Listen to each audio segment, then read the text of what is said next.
Hello, everyone. We're back with some Hello. more Star Trek. I told you to shut up while I do my intro. Get out of here, Hello, Will. everyone. This is my show. Hello. Hello. So, we're watching some actually really good episodes today. Hang on, what are they again? Let me look at my own stream. What did I say? Are we allowed to speak?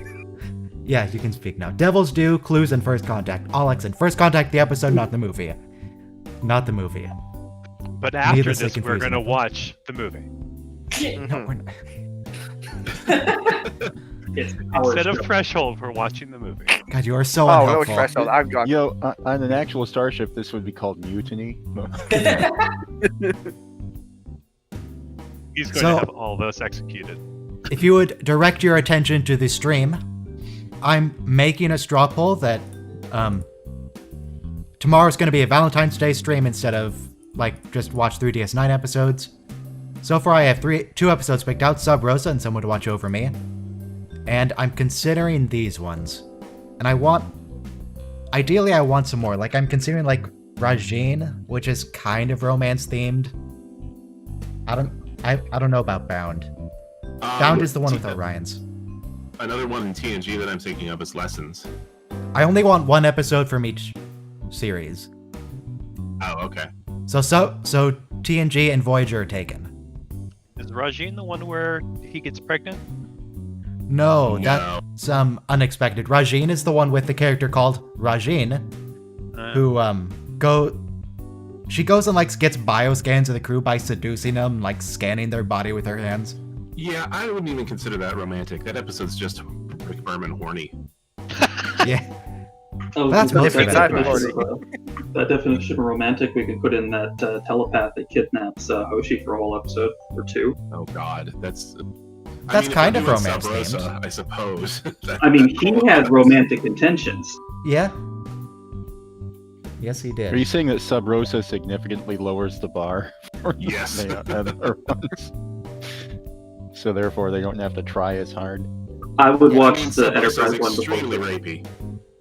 I've never seen it. I'd prefer the telepathic alien over Sub Rosa, honestly. We're not Right. skipping Sub Rosa. Sub Rosa has to be there. For us people who are terrible Star Trek fans and don't know the episodes by name, could you give like a short summary of each one of these? Sub Rosa is the space ghost in a candle that hooks up with Beverly? Is a bad way to put it. Beverly. Who was It's not hooking previously up. He's literally inhabiting her body and raping her. Well, I think the more important one is the ones in the poll. Amok Time. Honestly, I don't remember the TOS episodes that much. Other people suggested them, so they're on the list. Amok Time is Spock having Pon Farr and him and Kirk fighting with the Ooh. famous cheesy music. Yeah, that one. Looking for Parmok in all the wrong places is the one where Worf tries to like get with Grilka, but she's she's Quark's ex-wife, and he ends up hooking up with Jadzia in the end. That gets my vote. Change of Yeah. Heart is the one where Jadzia and Worf go and they're like trapped in a forest with some Jem'Hadar. Jadzia gets shot and he has to choose between completing the mission or saving Jadzia. Oh, that's a rough one. Ooh. His Way, That's where Odo and Kira officially start dating. Enterprise Home is the one where they just returned from the Expanse after the Zindi. And there's T'Pol's marriage and that like consternation with Trip. so. If you want some more romance from Enterprise, I don't remember the name of the episode, but it's the one where they go to Risa. Both Archer and Hoshi have kind of a romantic storyline, although Hoshi actually gets some in that episode. Yeah. Enterprise season I'm just one, trying to think of her where name. Trip like gets with an alien and they like put their hands in crystals or whatever. That was also season one. That was the first holodeck episode, I think. Yeah. The Enterprise episode is 2 days and 2 nights. Alright, I think this is enough. I think There's this also is another enough. one for DS9 that I just remembered. I think Okay. it's called A Simple Investigation. Right, I remember that now. It's the one where he gets with a woman who is hiding from the Orion. Alright, Syndicate. so Odo, I should say. leaving this aside, everyone get queued up to 0. For TNG Season 4 Episode 13, we're about to start Devil's Due. Press play in 5, 4, Shit. 3, 2, 1, play. No, get out of here, Jazz.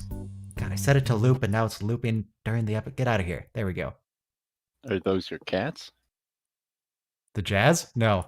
My cat. No, that's Jesus, a ghost. Brent. 10 seconds into the episode, and he's already used 2 contractions. Oh, He's good he's catch. acting. I like that they do that though. Like he can only use contractions when he's quoting people. And all those other times he uses them. We don't talk about the other times. Are you going to Come make a of compilation, Ryan? cheese. Oh, yeah. The days when everybody wore nightcaps. What's the point of a I mean- nightcap? What does that do for you? Is it supposed to keep your head warm? Yeah, and it works. It doesn't It's like look we're like it eating. works. Well, because we live with central heating. So, Yeah. if it's supposed to keep your head warm, if that's its purpose, what's with the floppy thing on the top? Oh, that's Dial? definitely. Fashion. It's fashion. It's a fashion Come on, flop. man. Fashion flop, yes. So while the episode is doing its credit sequence, then I'll put the poll in the chat. In the YouTube chat? Yeah, in the YouTube chat. And I'll keep putting it in at various times throughout the stream for new people who show up.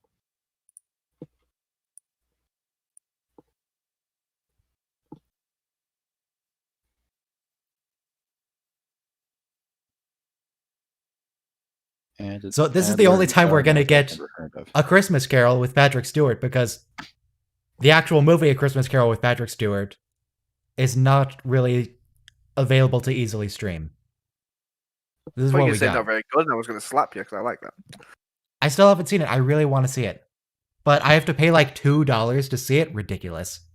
Oh, wow. It's That's excessive. out of your price range.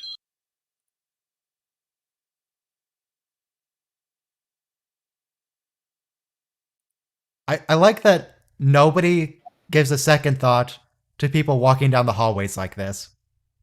Hmm. Like O'Brien and it's David. Bashir walking through in fighter pilot uniforms.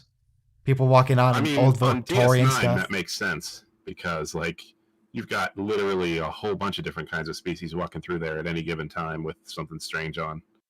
Also, that woman in the blue uniform walking by just gave Data, "Are you serious?" look. Okay. I saw. I'm glad someone else saw that. The only time I can think of where people really point it out is that first episode with Worf in DS9. Where he meets up with, what are their names? Dax and Kira, and they're wearing Lancelot type stuff. Ring it. Phones for you. Do you have a landline? Is that a landline? It's like a I did so. 1970s phone. What are you, a Neanderthal? Who uses a landline?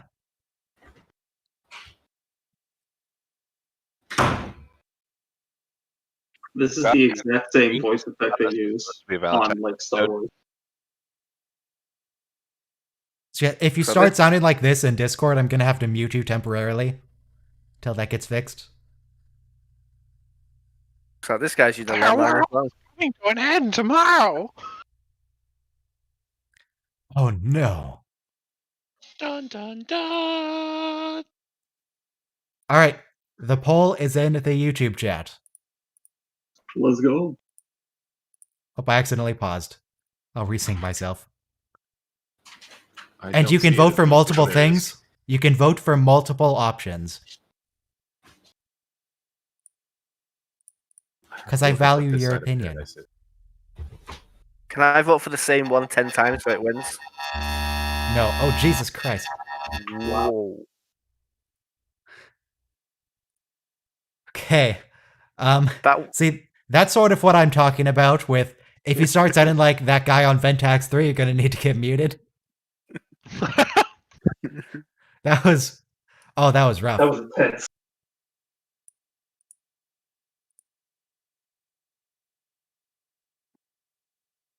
Right now, DS9 looking for Palmak and all the long praises on the lead. There's a slight catch up and Amok Time. Amok Time is currently losing votes. His way is losing votes. Nobody wants home. I like home. This side of paradise, nobody cares about.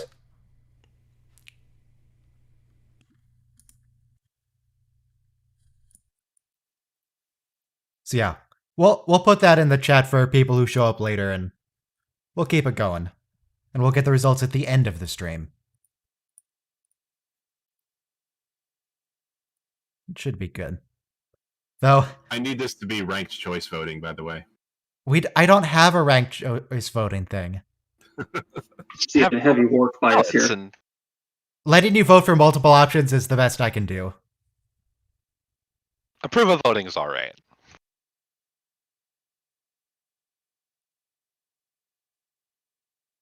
Ranked choice voting. That doesn't sound very American. Oh, you're right, sorry. First past the post is all we care about here. I mean, Damn there right. are some states that have ranked choice. It's not many, but I think a couple of them do.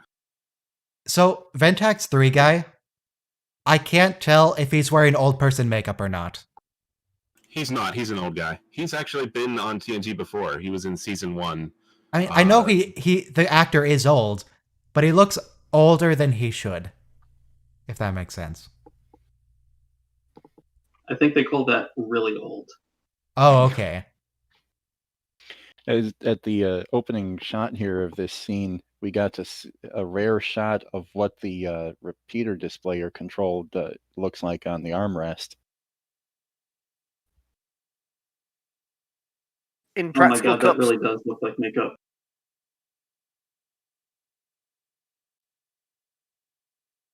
What throws Yeah, me those- off is that, like, why would those they? wrinkles Why look would they real. age him? That looks natural to me. It Yeah. Yeah, the does. close-up shot's much higher def. I think it's just the Yeah. camera. He has very deep eye sockets, though. He has a particularly. He's got that nice rubbery old voice. person raspy sort of voice. It really sells the face, yeah.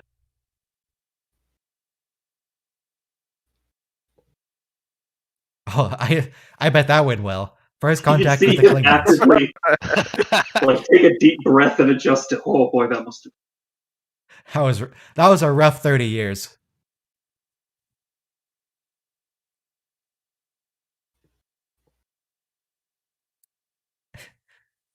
It's actually an interesting question. If you got somebody not aggressive, what's the word I'm looking for? Conquering or whatever, who makes a first contact, does the Federation then interfere with that? And would such a thing be in violation of the Prime Directive? The Federation It seems pretty cool with other people violating the Federation's Prime Directive, and they just say, well, we can't do anything about it. I think Yeah. it's Yeah, if the it's- people if the Have people being directive of them. if the people being conquered ask the Federation for help, then they do help. Well, And- that's assuming that they have the ability to. Oh, The sorry. timestamp in the top right corner is correct if you're watching on YouTube. If you're in Discord, you want to be 6 seconds ahead of that because of the stream delay.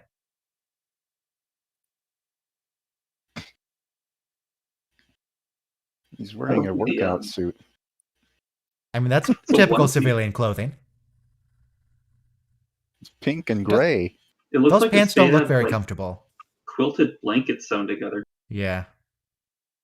It looks heavy. Also, those look like TOS Klingon uniforms the people on the view screen are They wearing. do. I was gonna say, yeah, the guy on the right. Is that a reuse? Yeah, They did say first contact with the Klingon 70 years ago. Mhm. That's where Oh, it came yeah. from. They left The them their fashionable- outfits. ta-da. We solved it.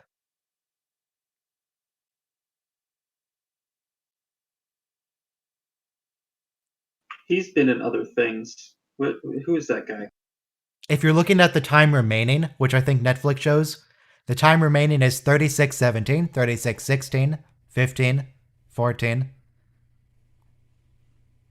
remaining 36:10.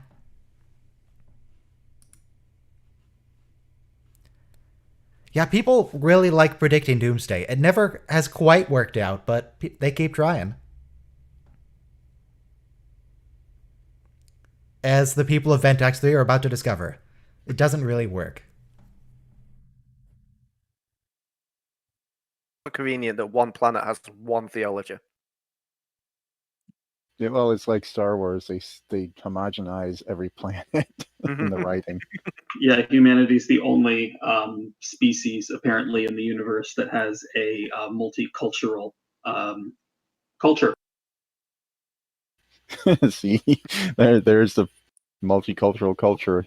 The Ventaxian legal system is really messed up. How could you possibly deliver other people into slavery as part of a contract? How does that work? If you give me $100, I will sell you Herr Deutschland tomorrow. Wait, what? Done. What?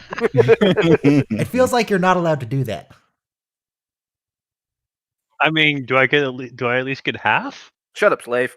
What Only are you if going to do with Aw. half? You can't buy anything. You're a slave. Oh. Screams and distant explosions. I mean, Wow, if it I means like that their I can move to architecture. Germany, I'll wire you the $100 right now. And Germany's pretty cool these days. It didn't used to be. Ah. These days. this is No. clearly a case of the space Aztecs not getting interrupted by the Enterprise. Listen, the French invited us over for wine. I don't know what anyone else has told you. What's that umbrella stand thing in the back behind Picard? It's a probably an gumball umbrella machine. stand. The gumball machine, yeah. Jesus. I love that cape.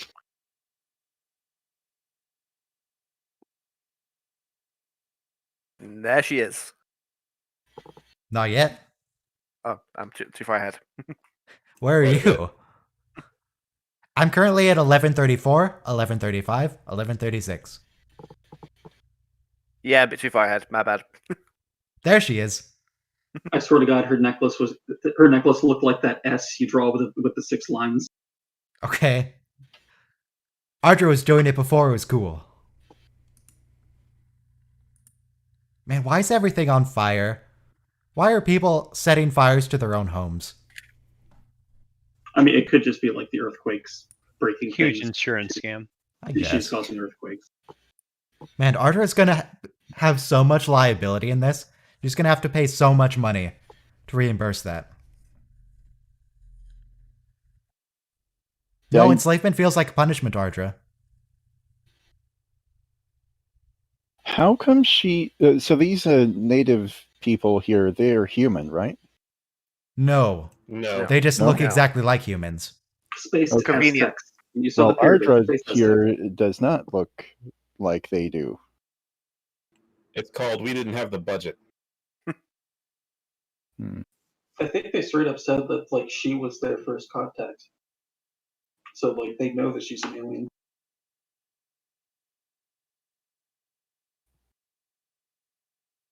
Ooh, very fancy effect there. But why is it on a scroll? How come 'Cause it's whenever people are talking about like ancient contracts in the future, they're still talking about contracts where people are like at our current level of technology or even later? Why are they using scrolls on like ancient parchment? She's all about theatrics. She's got to make it, fancy. Yeah, But she she's doesn't playing like into the role. these and thous and most holy ones. Because She's that's being part of the subversive in her Mm. role. Like That's this racist. this definitely happens quite a bit. It was like, oh, the ancient scrolls from the year 2324. Like, no, why?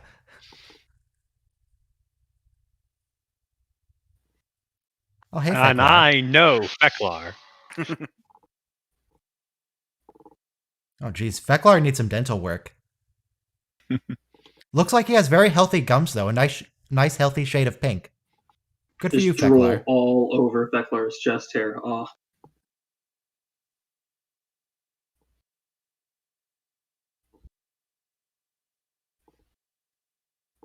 1,000 years of peace.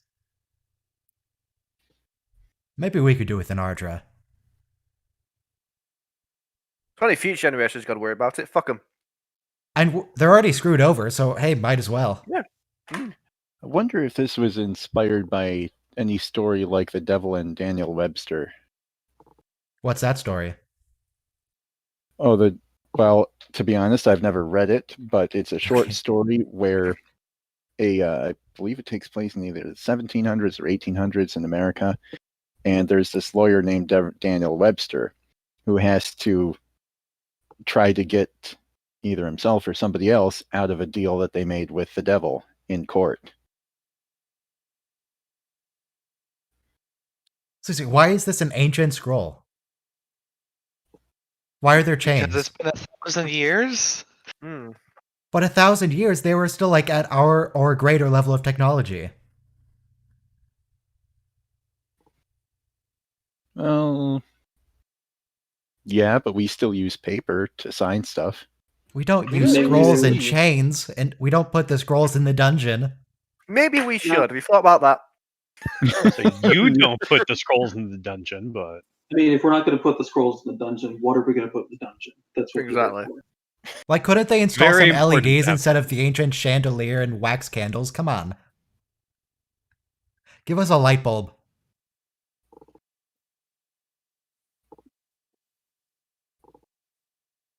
The Klingons scoff. That's some very clean glass, though, based on how dirty everything else in this room is. The windows. Yeah, they're almost like LED panels. They got candles there too. They have the ancient ritualistic wax. And you can still see like the light being cast from the ceiling. Good. Thank goodness. Goodness had nothing to do with it. Yep. Thank you, Picard.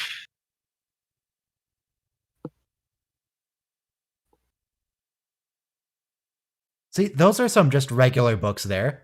Why don't they just have it in a book?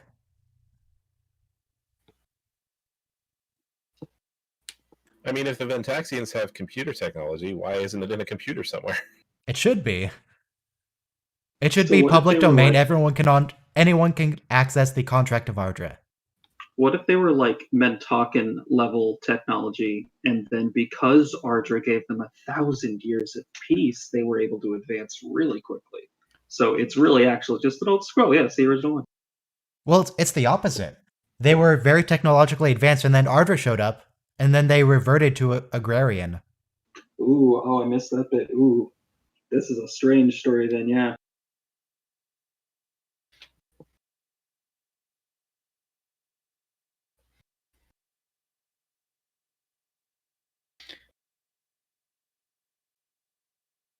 She's Shakespearean theatrical.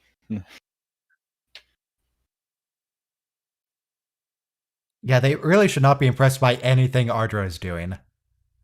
This is a textbook example of them pointing out that any sufficiently advanced technology is indistinguishable from magic. Yep. I can't remember who originated that quote. It was me. Asimov. Same thing No, as I don't think it was Asimov. Oh, no, it same was thing as Clark. Who Watches the Watchers. Yeah. Wrong science fiction giant. It was Clark, not Asimov. This guy's name is Dr. Clark. What's wrong with Oh, Dr. Clark? shoot. I didn't even pick up on that. Well, hello. Man, these shields are so bad. I don't think the shields are up. Though I'm more concerned about how no one on the bridge noticed that someone was sitting in the captain's chair. Oh yeah, they even know. Well, they're clearly looking the other direction, except for Troy. Another instance of why didn't the computer warn us that someone was on board? No Yeah. security, except Worf. Worf is security, Yes, he is. Kind of. so no security. I really, really like her dress. It really suits her role here. Mhm. It is that is, yeah, I agree. Costume, actually, I'm not even sure I'd call it a dress. It looks like it looks like a cat suit with a skirt on it. It Maybe. is. That's exactly what it is. There's just a sheer curtain like sewed onto it, but it looks nice. Yeah, I think this is a violation of the Prime Directive that they're still here. Because all the hostages are on the ship. They got everyone back. Need to just leave. And now the What a shields are troll. coming up.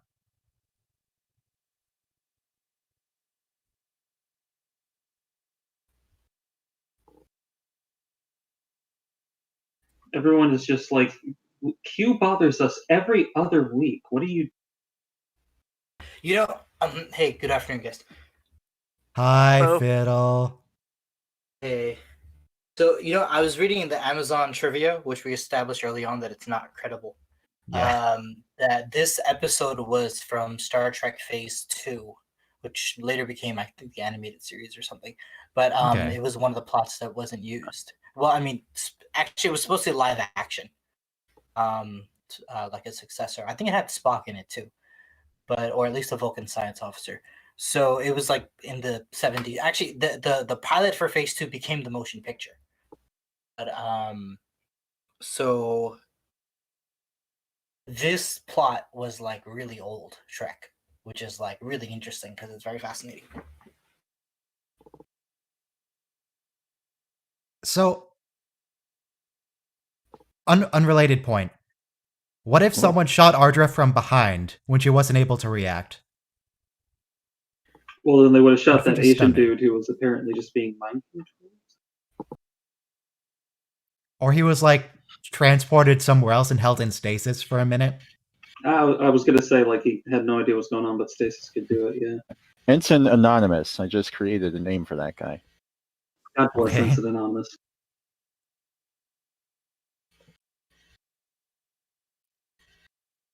How come their pads don't have keyboards? That computer. I've wondered that ever since on my very first Star Trek episode, I think. They're How- made how by do you Apple. operate They have it? just one giant button. It's a brain interface. No, even Apple computers have keyboards. I mean, there's an Onion video where Onion is a parody news network, if you guys aren't aware, about the new Apple device with a single giant button. For extra user-friendliness. Nothing simpler to use than a single button. Simply press the button 26 times to type Z. So that would be called Morse code, and that would actually be a step backwards. No, see, what you do is you press... I think how it works in their hypothetical is you press on both sides of the wheel, because it's a wheel, the MacBook wheel. You press on both sides of the wheel to bring up the IntelliType menu. Then you scroll the wheel around and round to get to the letter you want. Click in the middle to select the letter. Then repeat that for every new letter. No, there was two. There was one with the wheel, and then there was one with a single button where they literally said, press the button 26 times. The iPod, you mean? But both Onion videos, but... Oh, Onion. Never mind. Hang on a second. Are they? This is definitely a violation of the Prime Directive. They just came to this planet like, oh, we have to disprove their entire single planetary religion now. Yeah. I think Prime Directive technically doesn't apply because they were technologically advanced earlier. But there's still yes, but the Prime in this Directive case, they're has the doing that to non-interference appear. thing. They're also not well, Like they say they're not allowed Yeah. to interfere in the Klingon Civil War because it's internal to them. Ooh, Yeah. Yeah. Apparently this is But not yeah, internal to the Ventaxians. there's also a question here that Data's talking about a contract that was written 1,000 years ago, and living languages change. So, Well, he's Right. data, so he Very- just checked the contract 17 times. like, imagine a contract written in English in the 1100s. It Right, would the Magna not Carta be, is 1215. yeah, it would not read the same way today. At the very least, you'd have to translate to modern English or something. Oh, he's Data. I'm sure he dealt with that. Someone showing up today in the legal system quoting the Code of Hammurabi. It's like that doesn't work anymore. You can't. So here's a scene I want to defake. I want to put Patrick Stewart's face onto her. Why? Right in I this don't scene. object to No that. problem. Stop deep faking everything. My God, No. man. I have a fully trained gonna- model of Patrick Stewart's face I and like I'm going to to use sleep. it. I am going to leave the show if you do that. Do you know how long it takes to train a new deepfake model of someone else's face? I already have the Captain Picard one. Just use it for her.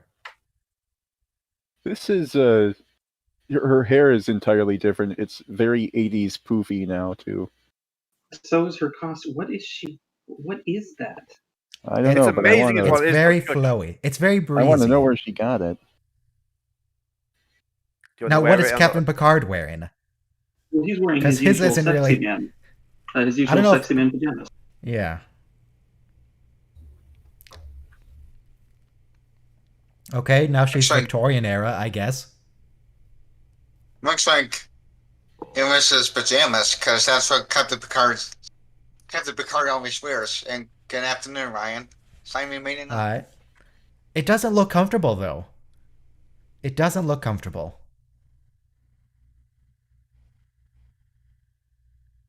That is a deep V-neck. Why is she interested in him? Or as just entertainment?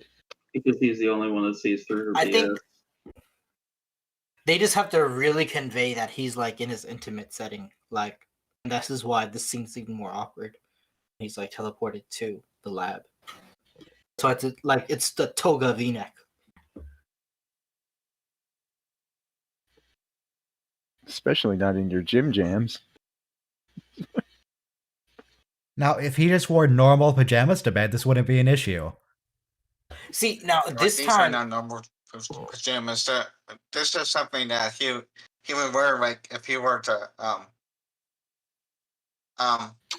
like when he was on the holodeck one day on Captain's holiday, he wore that robe. So this would be some sort of interference. It's the future. Yeah, They can wear right, whatever they exact- want.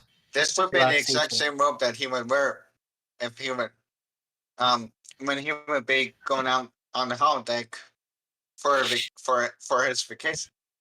right? Now, this is the one magic trick that actually feels like it's fairly impressive on her part. Right? She got around all the security. Wait, what's The thing that's timing about to is? happen. So in this episode, though, she's using transporters, and there's no transporter sound effect. Well, there's a swoosh sound. It's just a different swoosh. Right, Yeah. right, true. It's just a different effect. She's got it on a different channel. You gotta customize Yeah, your I guess so. transporter. And the resolution rate is faster because, like, you barely Yes, see her exactly. materialize. What Yeah. is that? The Higher door throughput behind them? transport. Why is it fabric? Yeah, this shuttle is just a small box. I don't know how they got in unless it has DeLorean doors. So that was a really There's weird door effect. that they go The into. fact it It's just gonna have a instantly door that- disappeared. It that- didn't that have a they go cloaking into. effect. There was nothing. It's gone. I think the same guy did the same matte paintings for most of the show. Matt Jeffries. Matt What a man. Jeffries did matte paintings. Big if true. Haha. Do we have any matte paintings of the Jeffries tubes? I actually, technically, I think we do. Okay. I'm pretty sure that we see very long backgrounds, and that's painted. Also, how come we always call them matte paintings? Because when I think matte, I think like in contrast to glossy. You- Do we have glossy Yeah. paintings for the show? Is that a thing? I've never understood the definition of it either. Why do we not just call them paintings? True.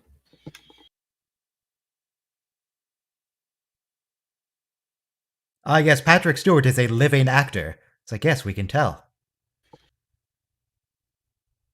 This outfit, again, they're outdoing themselves after Bernie's quilt suit. Yeah. She looks great though from the back. It looks much better than the Victorian era thing she was wearing earlier. I mean, all that's really telling us is that Captain Picard has, like, a petticoat fetish. But I think like her hairpiece looks just like steel wool that's been uncoiled. Yeah, kinda. Those look like really annoying earrings. Yeah, those look like they're just gonna be poking you in the neck when you walk. You shouldn't have pointed ends facing in like that. Or her earrings, you mean? Yeah.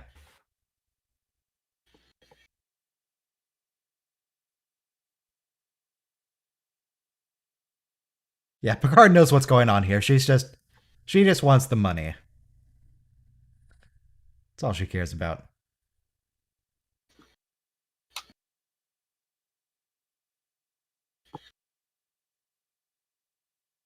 What's her long-term plan though? Is she just gonna like get all she can and then leave, or is she gonna like stick around and try to manage a whole planet? That is so much work. She's probably just going That's to take kind all of- that stuff. kind of it, but I'd bet she would bail. assuming this was real, I would expect that she would have established some sort of throne room by now. Yeah, she just kind of got like a secret ship in orbit hiding behind a moon or something. Yeah. So the term matte painting is specifically referring to just paintings. Matte is apparently a film technique where they combine multiple images to make a single image. Hey. Okay. How does that relate to a matte finish of a photograph? Paper It photograph. doesn't at all. It's matte. Using a matte technique is literally just using two images to make a final single image. It's a homophone. Two or more. Oh, composite is another word. Wait, what'd you call it? Homophone? Take that back. I'm offended. Oh, sorry. Would you prefer to stick with heterophones? You can also say the holographic image.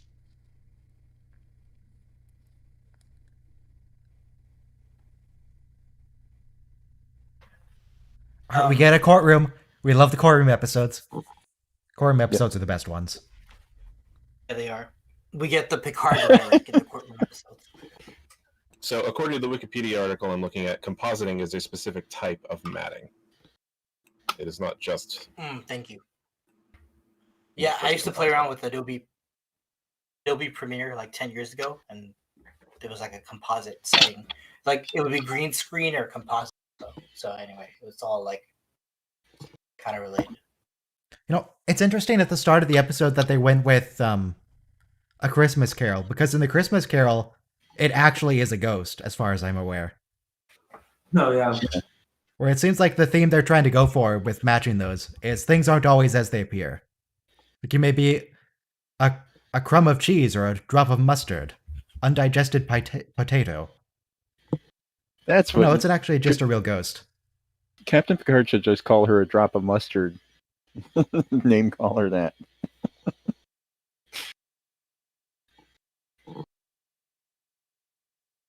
You know, I wanted to say at the beginning when they storm the thing and take the hostages, it was almost like the Capitol Hill riot.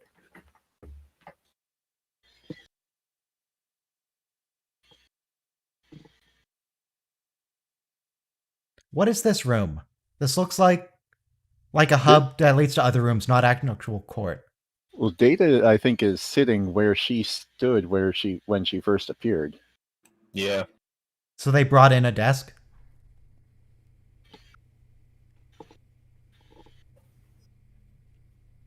And I assume that thing next to him is a gavel.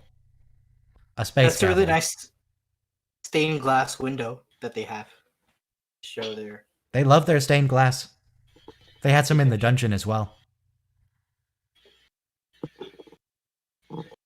Here's a hypothetical situation. Assuming these inhabitants of this planet have a lifespan similar to humans, what if they didn't? What if the lifespan of the people here was actually like long enough that there would be somebody here alive who actually remembered meeting her or something? Right. Or like just even the picture, by the way, would have helped, because like if she looked ugly, you know, she would have to come back in that like ugly form or whatnot. She's kind of like smoking, you know. And she has established that she can look however she looks. She look like the devil. She look like Theklar. Oh yeah, you know, Keeps you've up. got your choice of red face and a black beard with horns and a tail, or you've got Robert. Who was it? Who? Not Robert De Niro. The other guy similar. Who played in The Devil's Advocate? Al Pacino. That's what I'm thinking of. Why aren't you allowed to express personal affections for your opponent in court? Because it makes the Picard uncomfortable. Oh, okay. Oh, Data's the arbitrator? Yeah, Yes. Data's the arbitrator or judge. Because he is completely impartial. True. Theoretically. Yeah, it's just sound. Yeah. I want to see Legal Eagle do Such this a good episode. line. There we are. Like, how would this fly in American court? The advocate Oh, will there he is. refrain. Devil looking kind of It's thick. evidence, Your Honor. The advocate will refrain from sending her opponent to the underworld.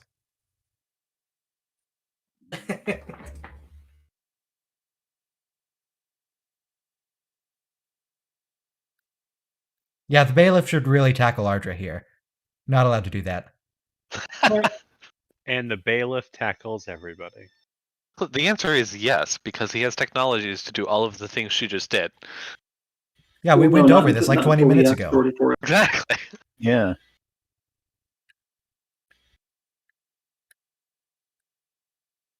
It The decay rate of the Z particles. Does Goku know? I mean, this is classic Trek. I'm just going here because, it's kind of classic Trek. Mhm. But in the book of Isaiah, okay, there is prophesied, therefore, in Judaism, this coming of a Messiah, right? And so Christianity also claims that we have this Messiah. So, and also there's going to be a return. So it's very interesting that this episode it's not spelled out 1,000 years, and we're very fortunate it wasn't written like 1,000 years. These people just have this problem of an expected, the episode's called Devil's Due because the question is she's either a Messiah or a devil, Well, she's anyway, not claiming to be a Messiah. Don't go too religious. Right. I mean, she did save their planet though. She's not claiming to be a Messiah. She's claiming to be a savior. Right. Until the whole slavery thing. And that's the whole Until idea. I own you. Right. That's the whole idea of signing away your soul to the devil. Sign a deal with the devil. You get a temporary benefit, but Temporary after that, benefit you're for your permanently. natural life. Oh, I see. That works. Okay, the Faustian bargain. The what? Faustian. Faustian bargain, yeah. Oh. I learned something new. Yeah, it's this guy. I think he wanted to live again, or he asked for somebody to come back to life, and I think the person came back rotting and all and everything. So it's Oh but he yeah. sold his soul for that. But he sold his soul for that. He's going to go to hell. So basically, not only did you not get what you want, but you also now own. You don't make a deal with the devil, Jimmy. Yeah. Learn from Cuphead. No, but actually, I just finished Stephen King's The Stand, and CBS has a new series on CBS All Access. Being a Trek person, I already have that. So it's 8 parts, 9 parts. It's really good. I mean, I've never read a Stephen King book. I kind of just missed it. But I know a lot of people who have, especially people who I wrote Trek fiction with in message boards and simming. And so Stephen King is such a legend of American fiction. But at the end, right, the devil says you have to give me a kiss and I'll save your husband and child. And the woman says not for the world and not for my husband or child. And so that's the bargain. He'll give you something that you really want. Obviously a mother's gonna save her child, right? But So before I forget, because I've been thinking of this and I keep forgetting, now it's back. People in the YouTube chat, how is the audio volume for me compared to everyone else? You're on How English do I- good, Ryan. I can hear you. Okay. Yeah. Not Everybody significantly else louder, is- not significantly quieter, just No, it's just Okay. right. You're good. Everybody else says I can hear you just fine. Whoever's audio was just. Then I noticed that most of those, it was trying to catch on. I can hear you now. That was the exact same thing that I heard last week. But you're coming in good. Other than that, it's better. You know what this episode reminds me of? This episode reminds me of Rumpelstiltskin. You make a deal and you sell your firstborn child. It doesn't necessarily remind me of this, but a courtroom scene reminds me of this, and so I now want to see the movie My Cousin Vinny redone in a Star Trek setting. let's see. But I do want to say I love the mural in the back. The geometric design. It makes the entire room easy to look at, even though we're discussing something kind of terrible. Oh shit! It does seem to be like their crown jewel of architecture. I think it's most of their aesthetic. It's very nice. There's a lot of good natural light in the room. Nice calming colors.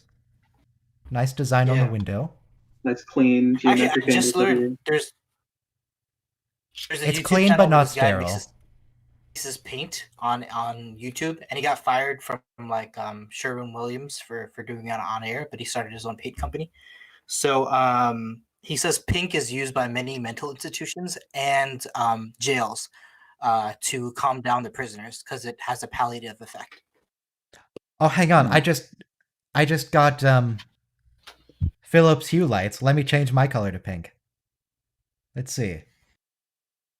There's a pink hue to the thing, you know, here? because otherwise, All right. we all might be tense from our own religious tension. All right. It is now pink in my room. I'll let you know if I ever feel calmer. I feel calmer. He's not Ardra.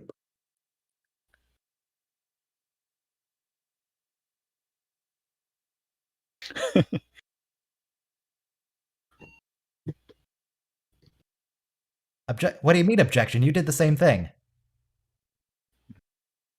So the moral of this episode is that technology wins, right? The moral of the story is be skeptical, I guess.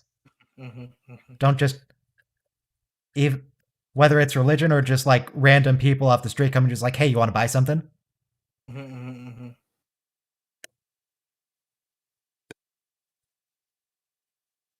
Since Phil brought up a biblical thing, there is another biblical story that kind of parallels this just a little bit. The Moses and the plagues of Egypt, where Moses, the priests of Pharaoh, could reproduce all of the plagues. Up to a point, true. yeah. Yeah, to a point, for sure. If That's right, Data I doesn't do have remember. emotions, how is he happy to see Feklar? How is he amused? I like to imagine that Picard did that roar before he changed back willingly. Yes. He I mean, he wanted did. How can he sense? How can he sense certain things if he has emotions? If he doesn't have emotions, excuse me. I think one rendition, it might be Islamic, but like Moses' snake eats the other snakes. And so that just shows the supremacy, you know, of the Lord's magic over the Pharaoh's magician's magic, which was false. So here, you know, Picard too, his miracles are superior.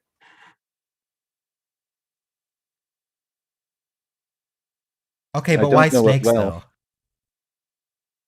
Oh, you know what Well- they found? There's cobras in the Egyptian desert. If you press on their neck, they become rigid like a stick, like a staff. So the Aren't they idea all neck? was like, huh? Aren't snakes all neck? No. 100% neck? True. But it's like a ridge by their head, Okay. right below their head. So true. So the thing is though, the idea would be though that like the snakes freeze up, you know, like a gecko or whatever. But like once you throw them on the ground, they turn back into snakes. So that's one Okay. kind of explanation. Like if you clip the scruff on a kitten's neck. Just below the kitten's head. You just paralyze it. Apparently it works on Yep. snakes.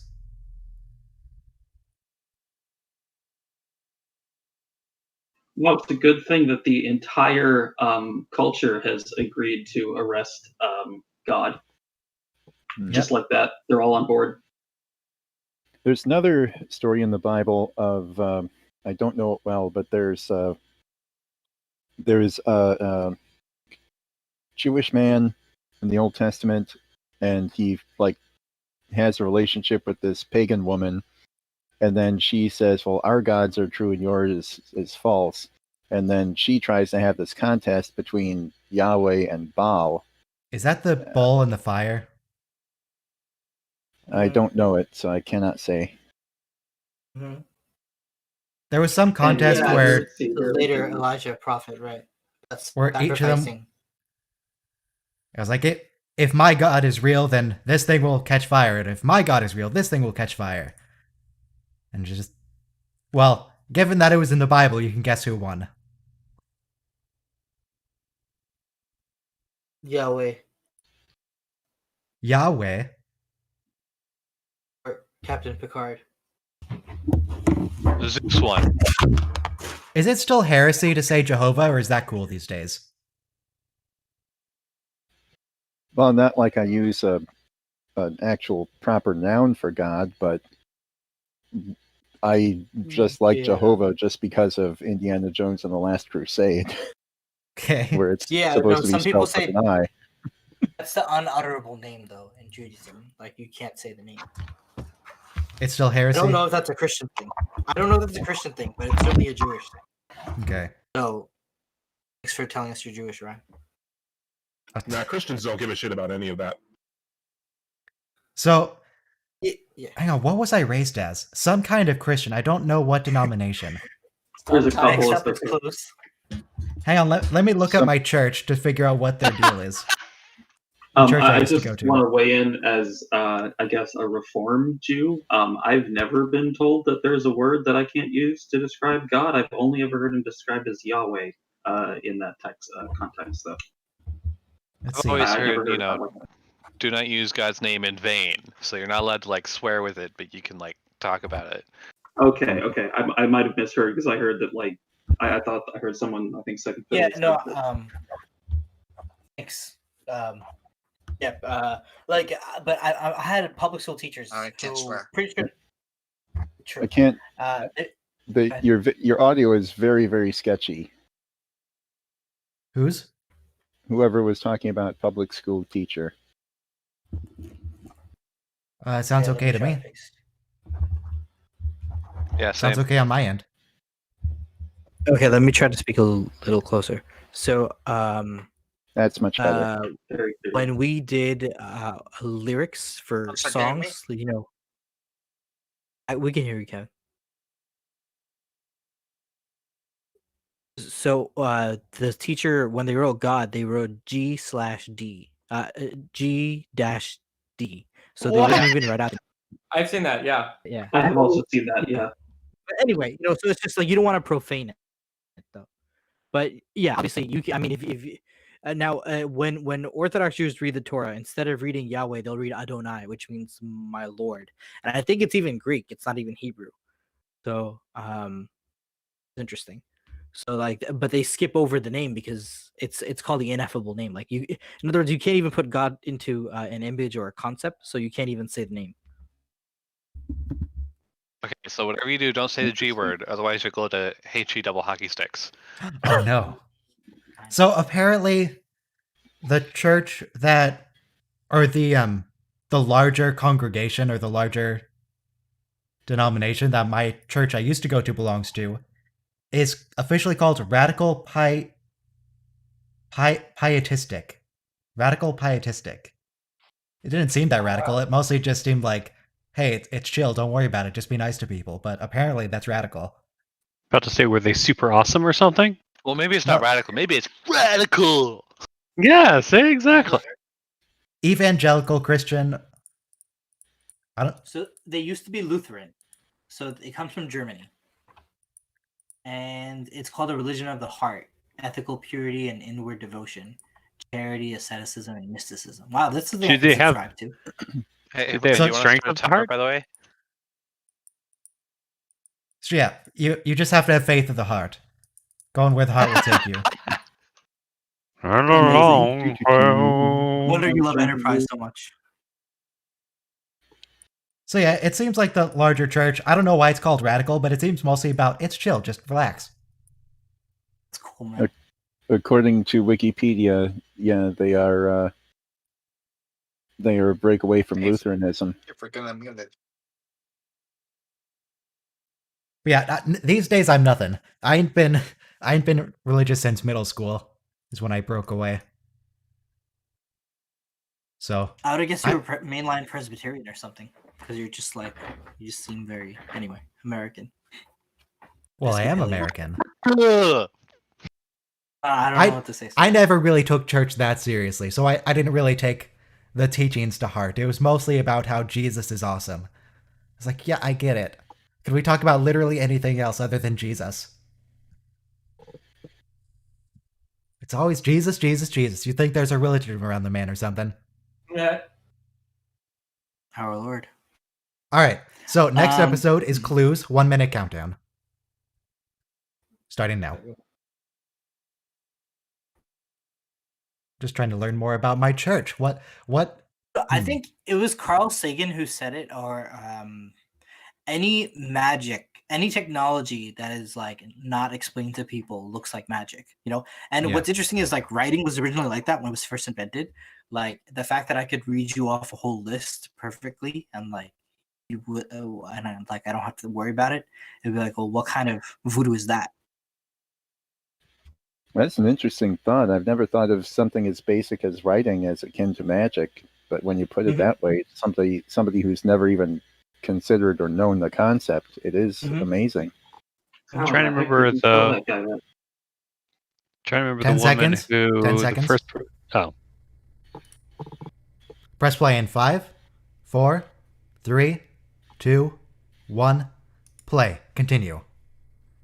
I can't remember the woman's name, but it was in that show with Neil deGrasse Tyson, and the first person who ever wrote like a formal dictionary.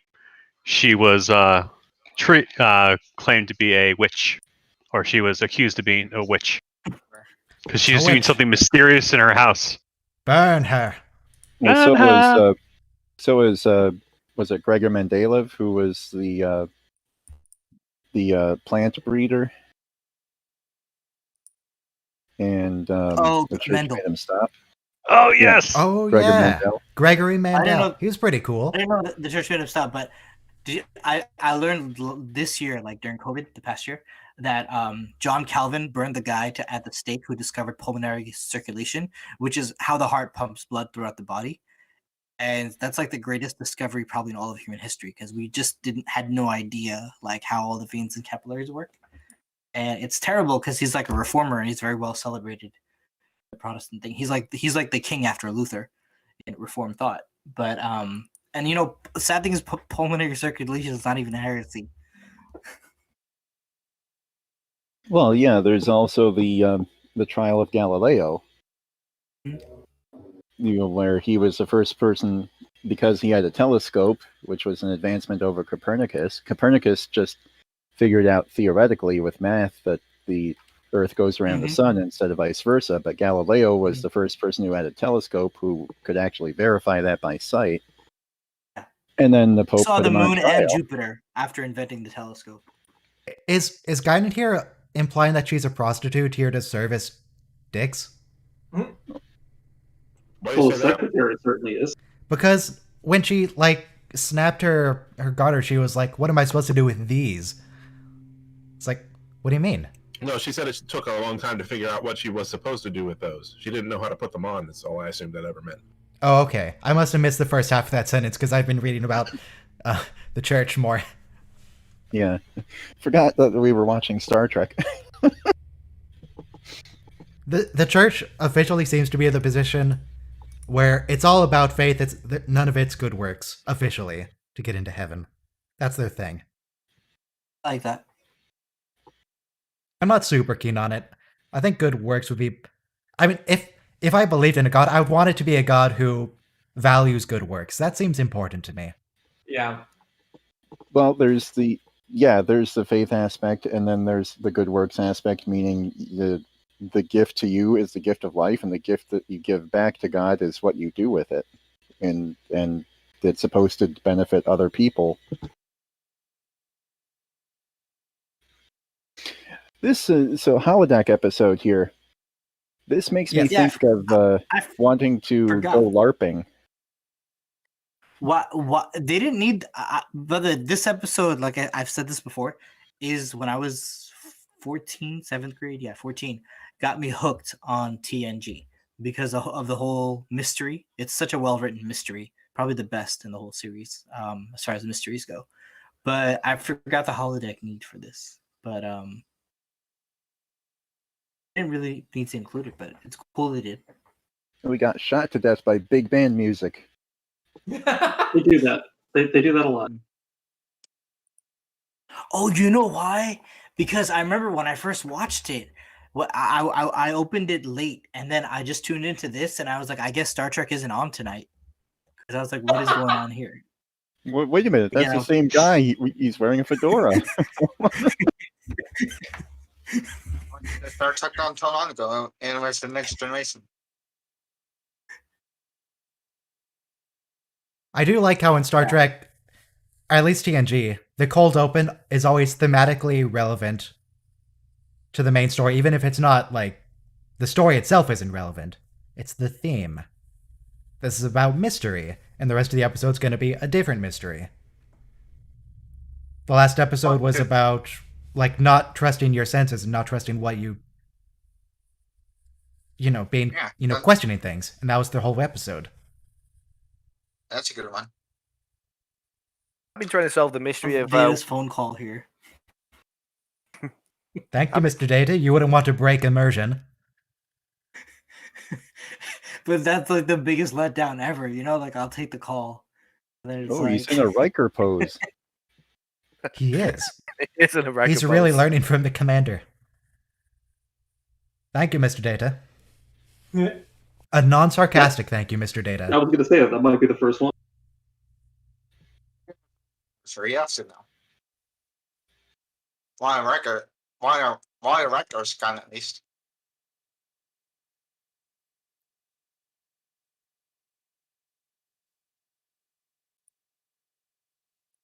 So the Valentine's Day episodes, it's just going to be the Valentine's Day episodes. DS9 is going to be postponed to next week.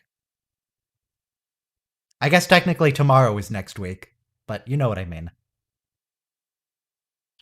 Yeah, I don't know. We technically can it do is. both. It reminds me of when I was doing a Star Trek watch party where we were going over to people's houses years ago, and one of the days happened to fall on April Fools. So instead of regular episodes, we watched Galaxy Quest. Yeah. Okay, it's a good movie. It's a good movie. George Takei says it's a frighteningly accurate documentary. Some kind of wormhole. Oh, they all fell asleep. Oh no. Yeah, we could watch Skip DS9 intro, and Valentine's skip Day, but intro. that's a long stream. Only, 5.5 hours? Okay. Okay, skip intro in 5. No, don't skip intro. That was I didn't even realize we hadn't gotten to the credits. That was a really long cold opener. Yeah. Yeah, it really 6 was. minutes. I already skip my intro. I'm used to skipping intros. I would have expected it to cut to it right after they left the holodeck when they got the call from Data. This episode is just pure flexing for the writers. It is? This episode that you were just talking about, I did like that episode, but that one day I just watched 2 TNG episodes, and they were the one where Mark Jordy and Ro got phase shifted. Sure, Yeah, the next that's phase. a good one. The Romulan one, yeah.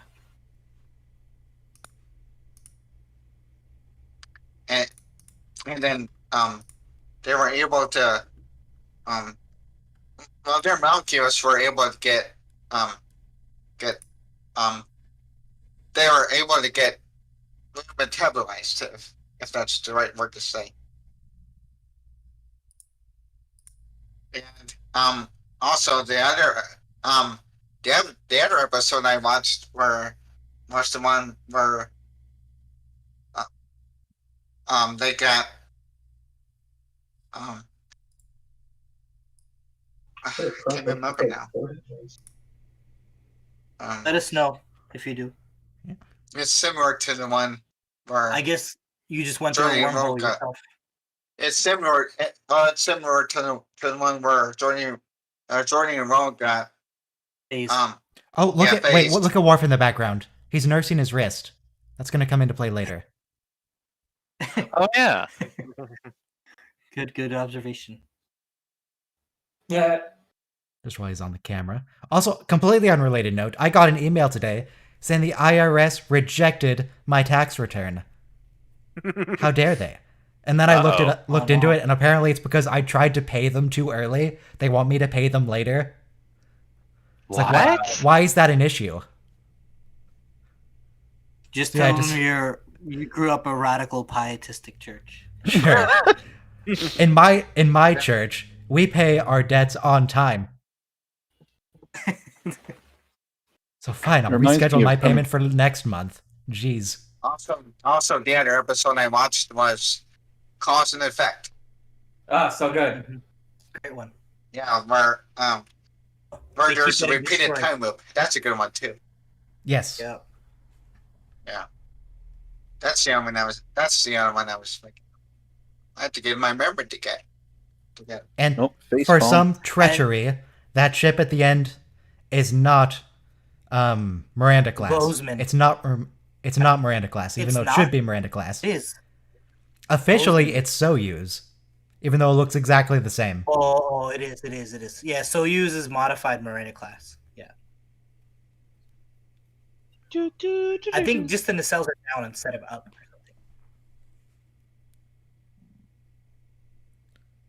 When we watch Squadrons, I think the creators they've spoken out. They said that all the Norway class and everything are all variants, because I think we were commenting on how the nacelles are wrong location.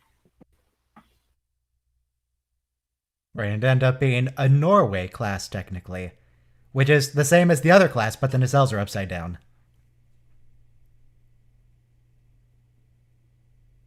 So apparently So you're not allowed to everybody's pay your twisted. taxes in February. For some reason. Just Yep. pay your taxes if you haven't yet.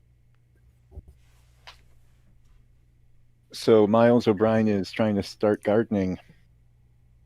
He says Okay. everything he touches turns brown. I remember I once got cactuses because they would last even if I forgot to water them, and they Did you still somehow died kill because a I forgot to cactus? water them. How do you kill a cactus? You can overwater a cactus and they will explode. You can't you can't kill a cactus. How are you ever supposed to kill one? True. So Crusher's experiment here is what gives away the whole. Oh, Nurse show. Ogawa too. If only she hadn't done this experiment. Yes, it would have And a worked. few other things, but yes, that's the entire episode. But Data should actually have foreseen all those little things that would fall through cracks. Well, he probably didn't know about all the stuff that people were doing. He probably didn't know about the experiment. But, Oh, no, but then but he Dr. did. Crusher knew. If he did, He could wouldn't have guess, an and But then, eventually they're going to time check the clock that they have on the ship with the, whatever the main clock is, atomic Oh, clock on Earth is, or whatever. Thinking to the end of the episode, it's going to be that everyone woke up and they all worked together to erase all traces the first time. It just didn't work. So why did Dr. Crusher not figure that would be He's an bad at her issue? job. They just made a mistake. Data is lying through his teeth right now. Oh yeah. She was Skyping her Forget grandma. whatever you thought. Motion detected at the front door. Okay. Better go At get my that. front door, I hope not. Hey, computer, open the front door. I think Sorry, Data sorry, is lying over that's here. my mom. She's on her way home. Tomorrow's my birthday, so she had to get the cake for me. Happy Yeah, birthday okay. early. Thanks. Yeah, Happy birthday. yeah, thanks. I don't have any yeah. cake, but I could offer you a Twix. I have some of Sex- those. Oh, yeah, thanks. Have some And what's it? and the whole Star Trek It's story. actually why I came on later today because I had my girlfriend came over and she brought me over something for my birthday, so I was busy Oh, with wow. that. I've been visiting for a bit. Motion detected at the front yard. Because Lucky you. since this quarantine started, we weren't able to see each other. So Yeah. Oh wow, lucky you. Sorry, it took a little while. I went to one of them. There's a lucky girl. Well, I think that in particular was the mother. Oh, okay, right. Sorry. Which, I mean, Dr. maybe Crusher, Kevin lives in Alabama. I don't know. Dr. Crusher is like all about her experiment over here. Yeah. A full day's growth. It's basically a petri dish. That's all. She's just excited over her petri dish. Just Some sort of fast growth strain here. A fast growth strain of some sort. Definitely Crusher knows when she's right about something. She narrow it down Can you to the send- entire universe being wrong, and she's right. She knows. true. Send that It's very redhead back confident. to sickbay. If there's nothing wrong with the plants, there must be something wrong with the universe. You're never wrong. Look at my son.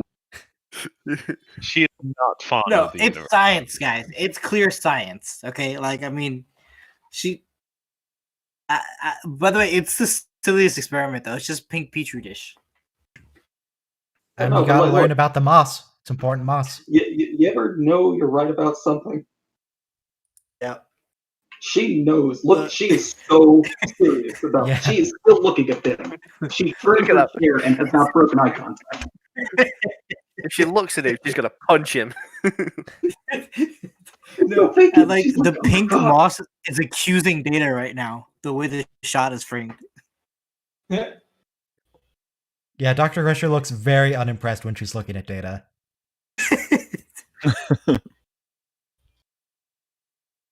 You lying piece of The clunker thinks he knows more than me. potatoes. You're not even the good brother. Luckily, Jordy has a much better poker face in that you can't see his eyes. He can't glare at people, unfortunately. You can also see through the cards. So. That's He's always that's smiling.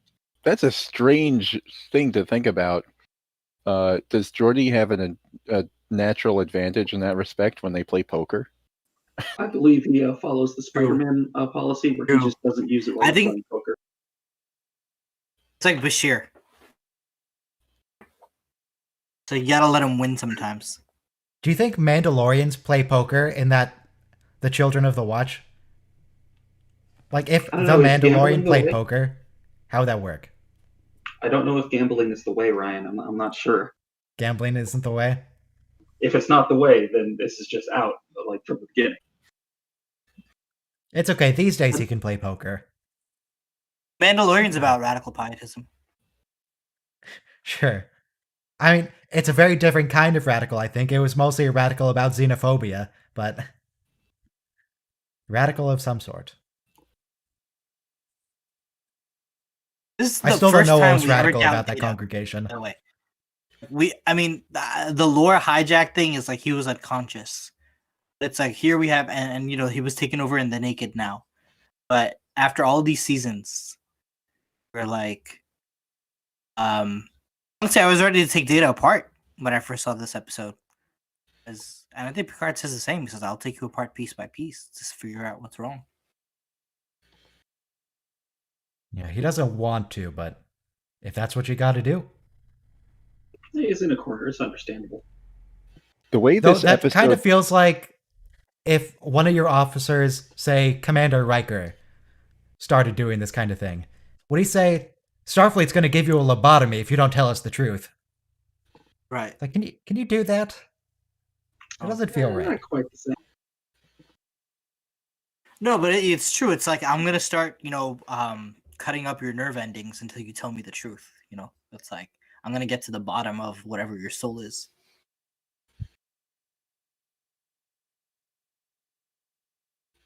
Okay, Fred, I'm Was it sorry. Dr. Daly Quiz? I suddenly remember a DuckTales episode of all things. Okay. The life lesson that the viewers were supposed to learn was don't lie. But so Huey, Dewey, and Louie had to chose to convince their teacher that it was actually Wednesday, not Thursday or whatever, and so therefore they didn't have to take the test that they had not prepared for. And so this lie spread and spread and spread throughout the whole world until they finally had to rely on an eclipse happening or not happening to determine what day it was. Okay. That's amazing. That's Pretty crazy. wow. What is their charisma? They're like charisma 24. Very persuasive. No, they have a 20-sided die, and it's just all 20s. It's all 20s. That And the show's rule really too. deep because what I remember from that. Go ahead. Okay. So, second, I think that the timing is off. If I have been cutting people off, I don't mean to. You're fine. There's a lot of people here. We have to expect some amount of cutting off. It's just going to happen. Group's growing pretty big.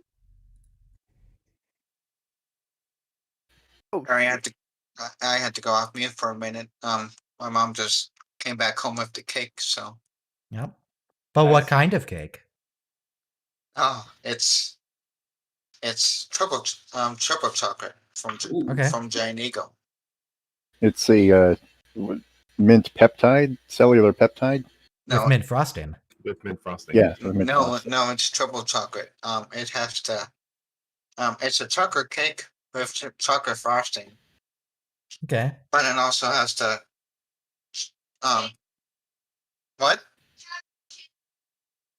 There's chocolate shavings on that too. On the tube.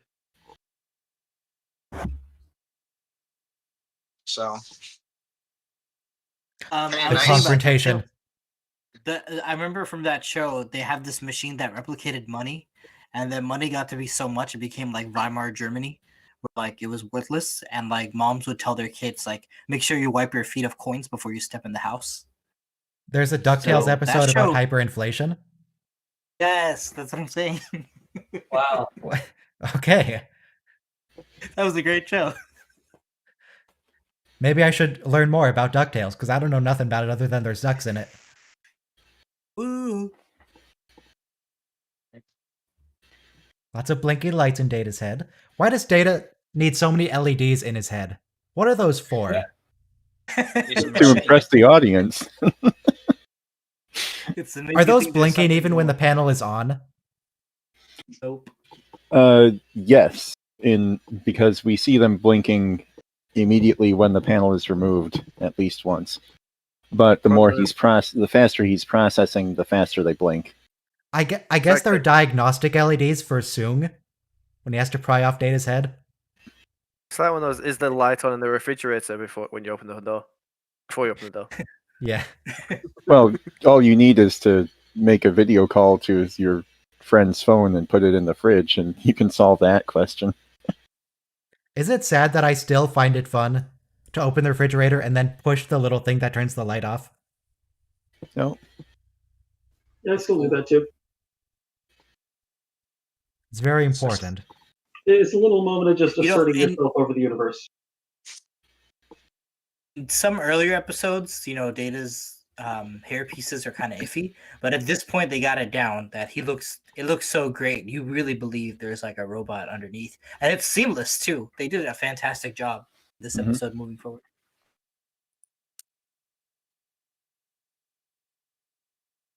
Malfunctioning beyond your ability to detect it. Why don't we get Dr. Crusher in here? Apparently she's super useful when looking at Data.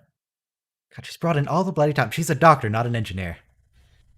Surprised they don't have her examining him. This episode, sorry, I've said it before, got me believing in Trek. I think at one point my mom had said, like, is this your religion now? But I was so into TNG from 14, 15, 16. Captain Picard is my religion. Oh, you're Mintakan then. Radical Picardism. Dataism for me. Dadaism. Oh, wait, that's an art form. That's something else. Data is your dada? Yeah. My idol, as Bart Simpson said. 1 point. Well, then do I have the episode for you about how maybe it's not terribly healthy to idolize Data? Yeah, I know, it's coming up. Yeah. The loss, Very right? different reasons, though. Very different context. No, hero actually, worship, it's the right? same thing. Yes. Yeah, hero worship, correct. Sorry. But I'm saying it's the same reason, right? Because he's strong and he's not, given to like making weak decisions out of it, emotional weakness. What was Worf's reaction there? What was that? Was he expecting something? It was vague shock. Are you sure you're going to be okay? Yes, I'm fine. And then he walks away. What was that? She looked into the mirror. It wasn't her. You're not making any sense, Deanna. Counselor Troy is a vampire. Well, she's only an emotional vampire because her physical face was there. It just wasn't her soul. Mirrors are really hard to film around because you'll always have the camera in the shot. Yeah. Somehow. So that shot was annoying. We but try to they did a avoid great job. those. So how do you sense a reflection normally, Deanna? How does that make sense? Is telepathy reflective like photons? But it's possible her telepathy has nothing to do with it. It's possible that any character could have had that reaction. Yeah. Yeah, it's her though, because she's the Just give empath. her the histrionic parts. They give her all the emotionally overreaction parts. How do you think that works though? Do you think like she made eye contact with herself in the mirror and she sensed a different presence, or she looked in the mirror and she sensed something that shouldn't have been there at all? Does she usually sense herself reflecting? Right, she said it was like a mask. She said it was like a mask.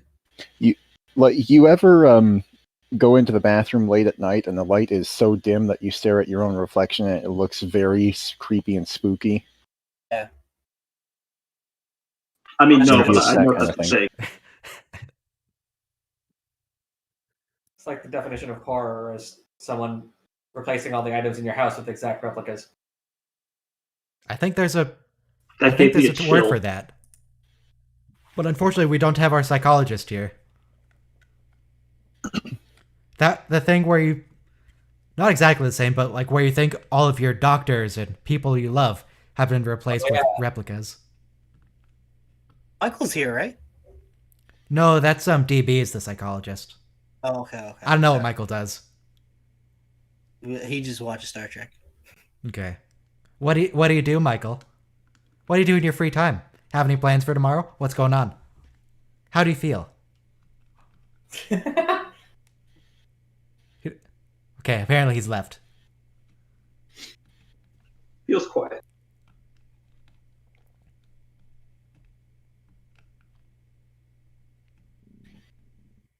Is Data's coat rack? It looked like a coat rack to me. Or a cuckoo clock or something. If Data is like having such serious issues where he's lying to the crew and he might be a threat to them, I don't know if we should leave him alone in a room with the captain. Because he can... I mean, he's an android. He's like 100 times stronger than a man. Just snap Captain Picard's neck. Complete trust everywhere. Complete trust with the man we know is lying to us. 100%. Otherwise, we wouldn't be Starfleet. Typical Gene Roddenberry, no internal conflict. Though I think Gene Roddenberry's dead at this point. The only conflict here is technically due to an outside source. Yeah? Gene might have been kind of okay with this episode. Isn't Gene dead at this point? In the Yeah, season? he died at the end of season 3. Okay.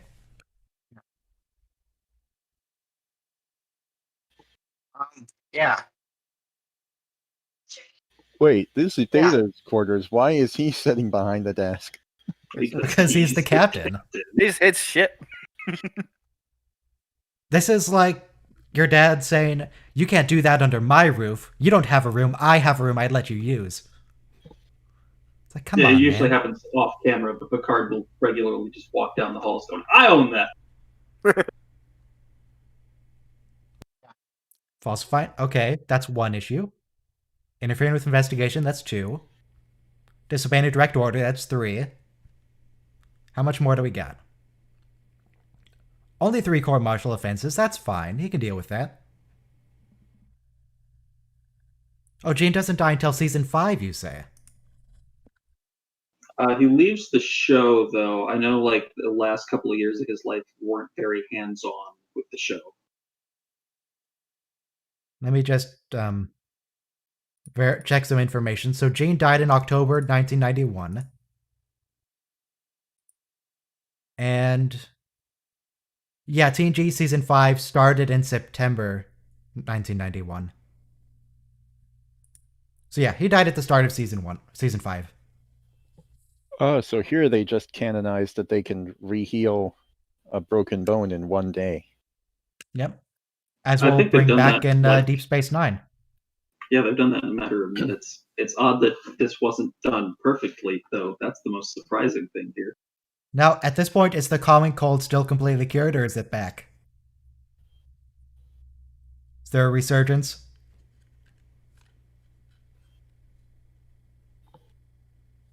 No, they're just on COVID 24. Okay.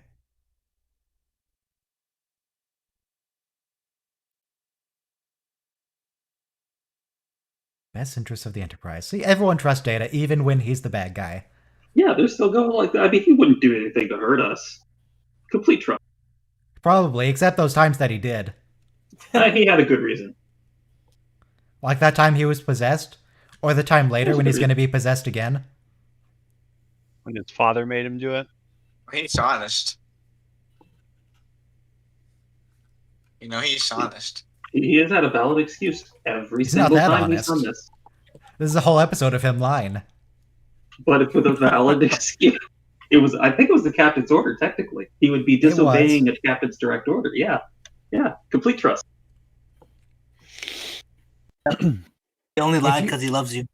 If you get contradictory orders from people of the same rank, do you get in trouble for not obeying one of them? Chain of command. I cannot answer that. I would imagine you would. It would turn into a shit show. You have to follow your commanding officer. So there's a chain of command. There would probably be a direct commander. Another captain wouldn't. The problem would come if you had an admiral trying to take over a ship, and then you had the captain's original crew. It's very nice of the highly xenophobic aliens who want to murder them to wait until they're finished their conversation, figure everything out. Very polite. They're so reasonable, those xenophobes. How many times did I say maybe here? Say what? I don't know if it was this conversation, but like they just laid the entire plot out by saying maybe this happened, maybe because that happened, maybe this happened, and then maybe this is the whole plot. Oh, they're not even in the xenophobe system. That was just some random planet. They're going to a different planet of xenophobes. Shouldn't they be on yellow alert? Well, they armed the weapons.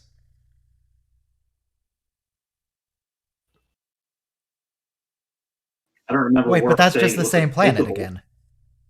But with yellow stuff. Wait, what? That's the same planet. Why? But what with is yellow happening? stuff. But it looks like green lime space jello to me. I'm colorblind. Sorry. Why are there two identical planets, but one has green space jello in front of it?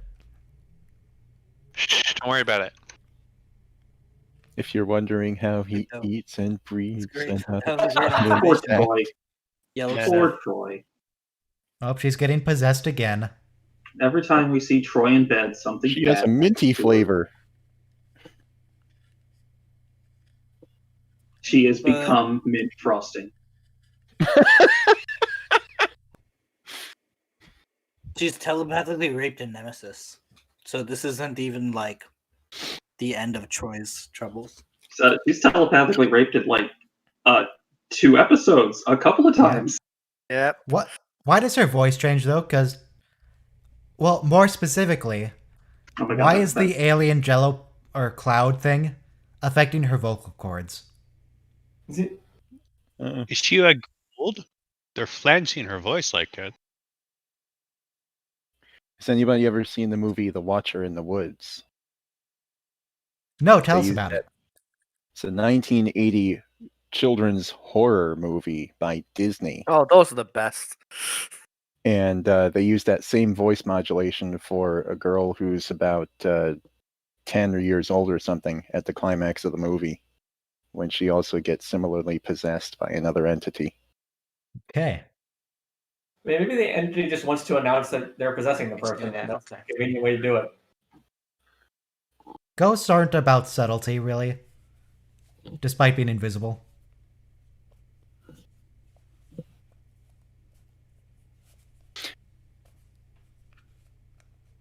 Data, it's a little late for that. Look, you just come on, we're already here. Just tell the truth. The episode is written with such tension. Yeah, they really do. It is really good writing.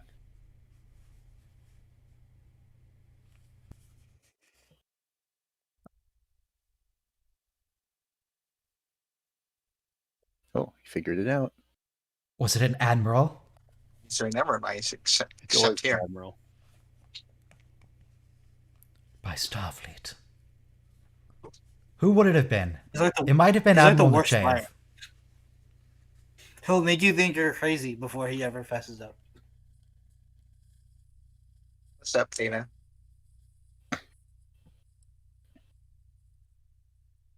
It's the counselor.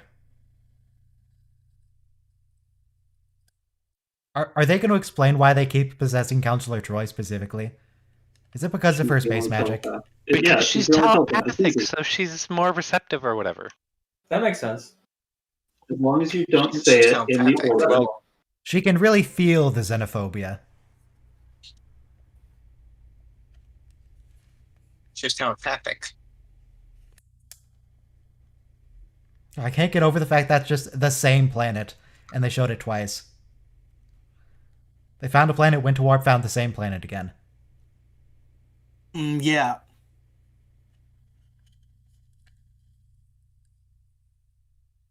Alright, so the same strategy against the Borg, just keep modulating. Works pretty well. It's their only trick.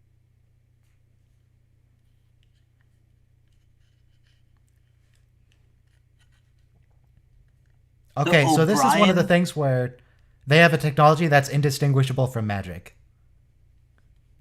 Right. Where they're possessing people and stuff. And they can fool sensors and stuff.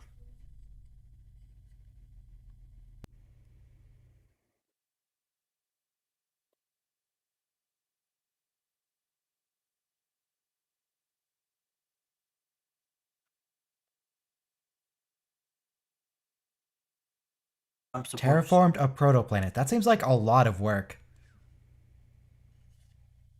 Couldn't you just go settle like far away? Like on the edge of the galaxy? Seems like it would be more effective.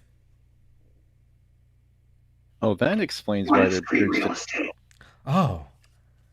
That explains why their beards didn't grow. 'Cause they shaved. We solved it. I forgot why, but yeah. Yeah, everyone was in on it.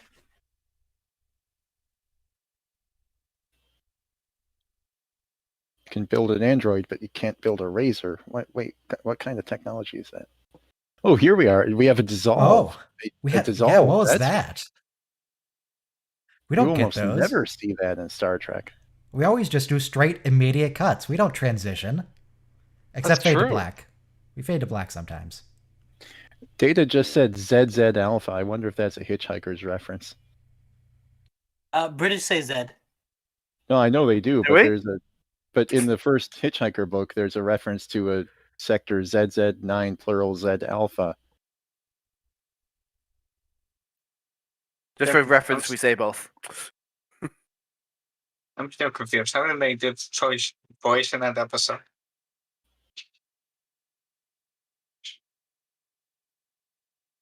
Now, I don't have any strong opinion on whether it should be Z or Z, but I definitely feel that Z should have the cross in the middle of it. Yep, I agree. I didn't used to do it that way, then I started a science program and there were lots of 2s next to Z's. It was just, Oh yeah, it didn't work.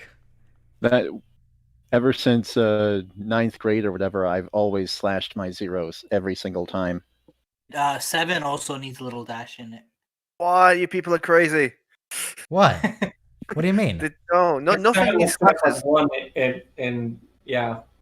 So you just write your 2s next to your Z's and they look exactly the same with, except one is slightly curvier? The 2 has a slightly curvier and it looks more like a duck. Yeah, slightly curvy. Slightly. More like a duck. There we go. I No, agree. Zeros and O's have to be differentiated with a slash too. No, You no, never no, did no, a math or no, science no. program, did you, Will? No, an O needs to be like a full perfect circle using pi and stuff, and then like an O is in the letter needs to be like, let's say, more vertical, Look, squishy. look. No, On the I'd stream, say the other way around. which of these is easier to tell the difference? Come on, it is. Which is what? Come on, All I heard was It's- pie. it's all about the cross. You need the line. No crosses. Nothing needs the crosses. Well, look at this top one. It's Like I so said, we hard to grew up tell the without it, immediate but we- difference You started to Look see at what? Are you trying On to the show stream. us something? on the stream. Yeah, what are you trying to show? I don't see anything on the stream. We're getting a blur. Yeah. What do you mean you're getting a blur? I can clearly see it's not blurred. You're lying to me. I The thought we stream just is had a whole blurred. Unsynced. The stream is not blurred. currently I can here. see the stream too. Oh, you there know. we go. Okay, there we go. It's sorted now. Y'all are behind. How far behind guys. on the stream are you? Several days apparently. Just follow Right? Approximately 30 seconds, sir. I can. Okay, Thank you, Mr. David. look. This. It's so hard to tell the difference at a glance between 2 and a Z. Mhm. Yeah, it If is. you're going at a glance, And that's Remember- with good handwriting. Yeah, this is with good handwriting. If he's in a scientific context where there's a bunch of 2's and Z's next to each other, they're going to have there's Dr. so H. many Z's. I know the why because that looks more like a pound sign with the cross in it. As in What? British money. Now this, back to the episode here. So this Captain Picard's giving Data the order to never reveal the existence of these guys. Yeah. And okay, so I've gotten into vintage computing, and as part of that, obviously no new parts for that are being produced. So everything I get is either new old stock or used stock. And it's actually almost disturbingly common that I get a hard drive that had somebody's social security number on it in some way, shape, or form. Right. And it's the Ouch. same You're effect right. We here can with see half the Data. stream of the show. I know. It's I'm the hoping same CBS effect here doesn't with care about the Data. half. Okay, sorry. Please continue. It's the same effect here with Data that okay, they can't wipe his memory or whatever. I don't know why they can't, but that data is still on his hard drive. It's always going to be there unless his hard drive is literally drilled through, and made unrecoverable physically. Right. They're just All right, very I trustworthy. posit that Data probably doesn't use platter-based storage. He's probably got some other weird, hard-to-read future format. It's We put him- positronic. It literally We put uses him like- antimatter. Matrix. Can we put him near a microwave or something? That might work. I destroy my credit cards. Take his whole head off and put it entirely in the mic, because you could do that. So even though these people just want to murder anyone who shows up, they're very reasonable. They just want to hide. They don't want to murder. It's just their best option. It's kind of like how the Vulcans don't not want to talk to the Klingons. It's just they figure that if we just blow them up as soon as we see them, then things will Yeah. be fine. So they're going to solve like the moss problem. They're going to solve the beard problem. They're going to solve all this. But how are they going to solve Deanna's problem with the mirror? Are they just going to take the mirror out of her quarters? Let's just give her some mic. They The never, mirror- they never mirror explained only that though, did they? Mirror only happens when the alien life form is like mad that they're back at the wormhole. No, that was a long time ago. Okay. Were they not, were they on their way back? They're not going to address that at all, are they? That was one of the early mysteries.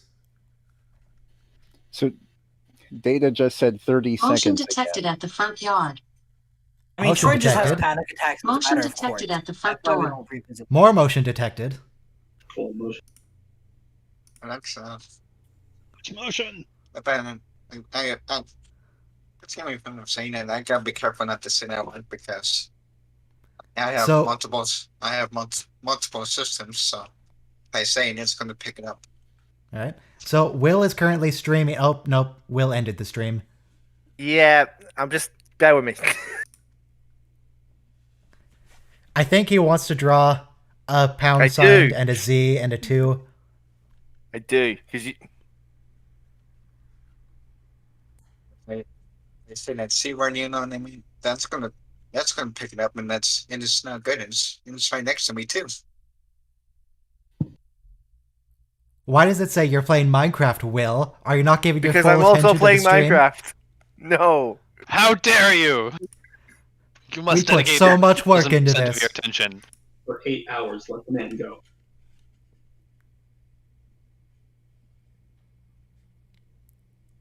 A hazard advisory. That way no one will come by. So Data. Oh, he's kind of smirking there. Isn't that pound so backwards?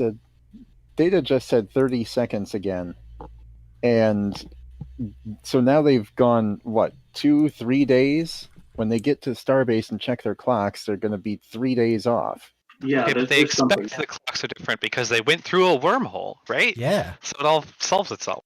Okay, Well, Will, maybe. The pound William, thing looks William. nothing Hello. like a Look, isn't that pound sign backwards? Technically, yes. But shut up. But What were you're you British. looking at? Sure, I surely think you've we're seen done. this all the We time. don't need to. Yeah. I think we're good. What is this? Hang on. Ryan, Let let's me- get this up on this. Let's shame him. Let me get this up. Okay, so I everyone in think my Discord, argument has been made. refresh the stream or something to get it on the right time because something screwed up with that. But look, what is this? What is this? What is this thing?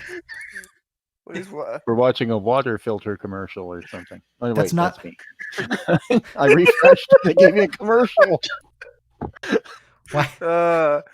Hang on. I Let me think my image speaks for itself. copy. So here's the pound sign. 2Z2. Here's the pound. Heck is this thing?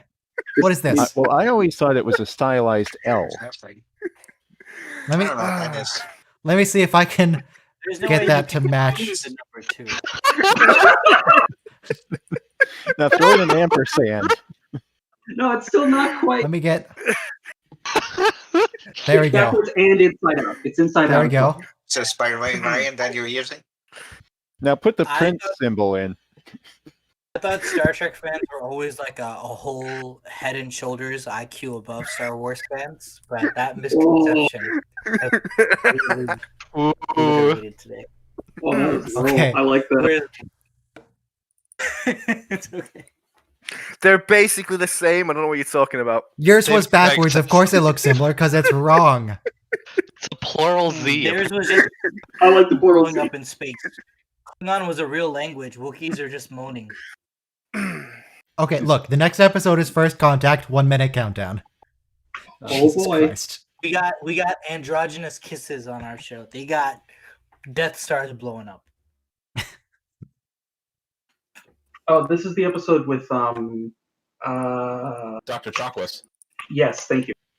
He has digits on his appendages. She is or a whatever. Romulan captain later on in DS9. And in In TNG TNG, as well. actually. And in yeah. She has also already been a Romulan captain. Okay, She so was let's. the Romulan captain in the Iconian episode. I need a thinner brush. There we They're go. pretty hot this episode. So there's $1. But what if No, there? that's- Apparently that's a dollar sign these days. Sure. I wanted to pod with them. Everyone ready? We're about to press play in 5, 4, 3, 2, 1, play. First Contact, of course, was also the name of a movie later on. Ooh, trivia. Yeah. Like that. Trivia, Thank you. I wouldn't trust the trivia. Oh, different This trivia. episode also guest stars the actress who played Lilith in Cheers and Frasier. Yeah. You mean to Yeah, guess the who's the ice- lady who's that's gonna right. rape Commander Riker and they're gonna play it off for laughs? So Yes. so Exactly. so Lilith guest starred, and also Kelsey Grammer guest starred. Yep. I think most of the cheers. There was also a skit about 1995 on some live show where they had the Frasier characters on stage in a Star Trek Voyager skit. They did. Yeah, that was the 30th anniversary special for Star Trek. Okay. Yeah, we don't have Norm, but we do have Morn, and that's basically the same thing. Morn is literally a play on Norm. Yes. That's his name. Digits on his terminus? What is happening here? Who has digits on their terminus? She's holding this strange new life form so close to her. She's so brave. This should be terrifying. The Fingers thing on is, his in this hand. society, like Riker saying these are deformities. Oh, that was a should short be- cold open. Should Oh, be yeah, maybe. fairly easily acceptable. Like Yeah. it's the most reasonable explanation. Like you don't assume, oh, this person who looks very similar to us, speaks like us, and looks like us in general, having these weird things, they must be an alien. I'm Right? okay with giving them a pass for that, except that Once again, he's look at the missing stars organs. between the planet. Saturn. There we Oh go. god, yeah, no, they did Continue. Continue. Don't listen to him. Don't look at those stars. It hurts. No, but I feel like your heart being 6 inches above where it's supposed to be, where like your bladder is supposedly supposed to be, it's a little more than just a few deformities. Yeah, that's an if issue, you- especially if you're trying to save the person's life. How are you supposed to do Yeah, that if you don't know anything about their physiology? Like, I'll accept deformities, but only if you can prove you grew up next to Chernobyl. Yeah. So yeah, Carolyn Seymour is the actress. She also played Sub Commander Taurus. That's one Romulan. Then Commander Torith. That's another Romulan. Very easy name change. Like she's got practice playing cold, angry women. Oh, She's right, she Dr. wasn't in Chakwas Mass DS9. Effect. She wasn't in DS9. They recast her and had the same character. Or something to If that you effect. if you apply Occam's razor from the native's perspective in this episode, yeah, the physical deformities is by far the most likely explanation. If it was an animal, a non-speaking, non-intelligent animal, then your next most likely explanation is that you've just discovered a new species. But the fact that he's intelligent and he speaks and wears clothes and stuff, obviously he came from a civilization. So that's kind of out. So then the second most likely situation becomes that he's an extraterrestrial to them. Making this a very boring Superman intro, where they find out the wrong way because there's a red sun and Clark Kent gets hit by a bus. All right. I mean, that's what's happening here. They pull in someone who Rivas. looks like them. Rivas His biology is Jakara. completely. So yeah, whenever we talk about that, the deaf guy from an earlier episode, the guy with the chorus, I always think his name is Rivas Jakara, but no, this is Rivas Jakara. The other guy's name is Riva, I think. Yeah. Jeez, that's a big credit.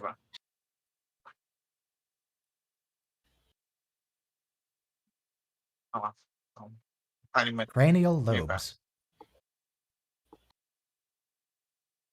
Do you think people say like they have the cranial lobes for business? Is that a different kind of lobe? Their forehead ridges look so different. So this guy on the left here, who's asked that question just now, he's totally the equivalent of the real life Earth guy who says they're already here, they're invading us. Like let me pull up that picture. Like let me just Google aliens, Google images. That'll pull it up immediately, probably. Like Randy Quaid in Independence Day. No, I'm fine. Open image, a new tab. Zoom in. Unblur. Aliens. He looks like that hairstyle came from Babylon 5.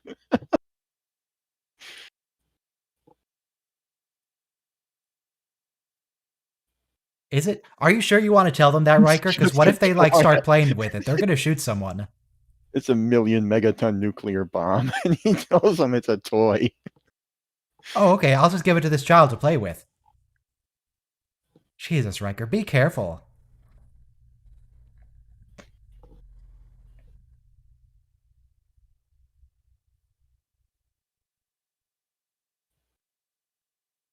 With the frequency that this must happen, it's shocking that they don't have like some sort of communication device in their universal translator that's implanted in every single Starfleet member. Yeah, that'd probably be a good idea. Odd little oversight, you know.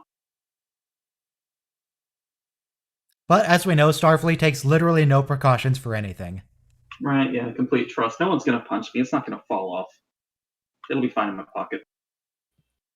So, big question is First Contact the movie inspired by this episode? And if so, are you proud of that or ashamed of it?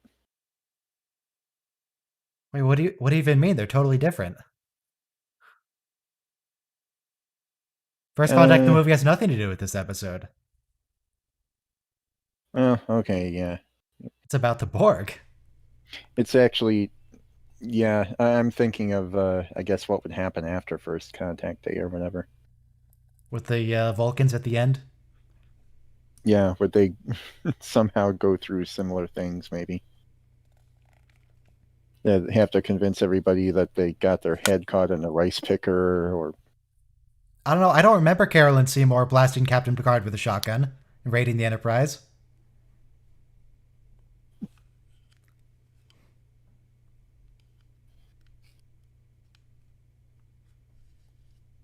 So yes, once again, this is a backward society that's still more advanced than us. Yeah, they're just a little ahead. This scene excited the hell out of me though, because like this is gonna be a real First Contact thing. I think this is the first time they do this in Star Trek.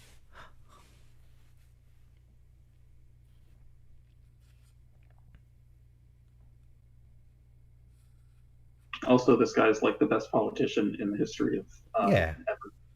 He just wants to make everything better. He wants to make... Hang on, what planet are they on? Where are they? I don't know. Yeah, I don't think we've heard that yet. Say. Oh, it's Malcor. Malcor 3. He just wants to make Malcoria great again. In exactly the opposite method. In the Dark Ages, so they had their own Dark Ages, apparently. Yeah. Good point. And they have sabbatical. Who's the actor who plays the gun with glasses? I recognize him from something. Yeah, I was going to say Michael he looks Ensign. familiar to me. He's in a bunch of stuff. Let me look up where his He has a previous- very recognizable face. Oh, look at those CRTs. Oh, damn. He had a few other Star Trek roles. He was in Ghostbusters as a hotel manager. That's where I recognize his face from. All these years, I subconsciously recognized him, and now I know where it's from. Okay. Wow. What do you say his name was? Sorry. Michael Ensign. Very fitting. He's not an ensign. He is the chief of security of an entire planet. Do you know what it is? It's the in Friends, Ross's boss who eats his sandwich. That's literally it. Okay. So yes, that lady is Carolyn Seymour. Not her. There. That lady.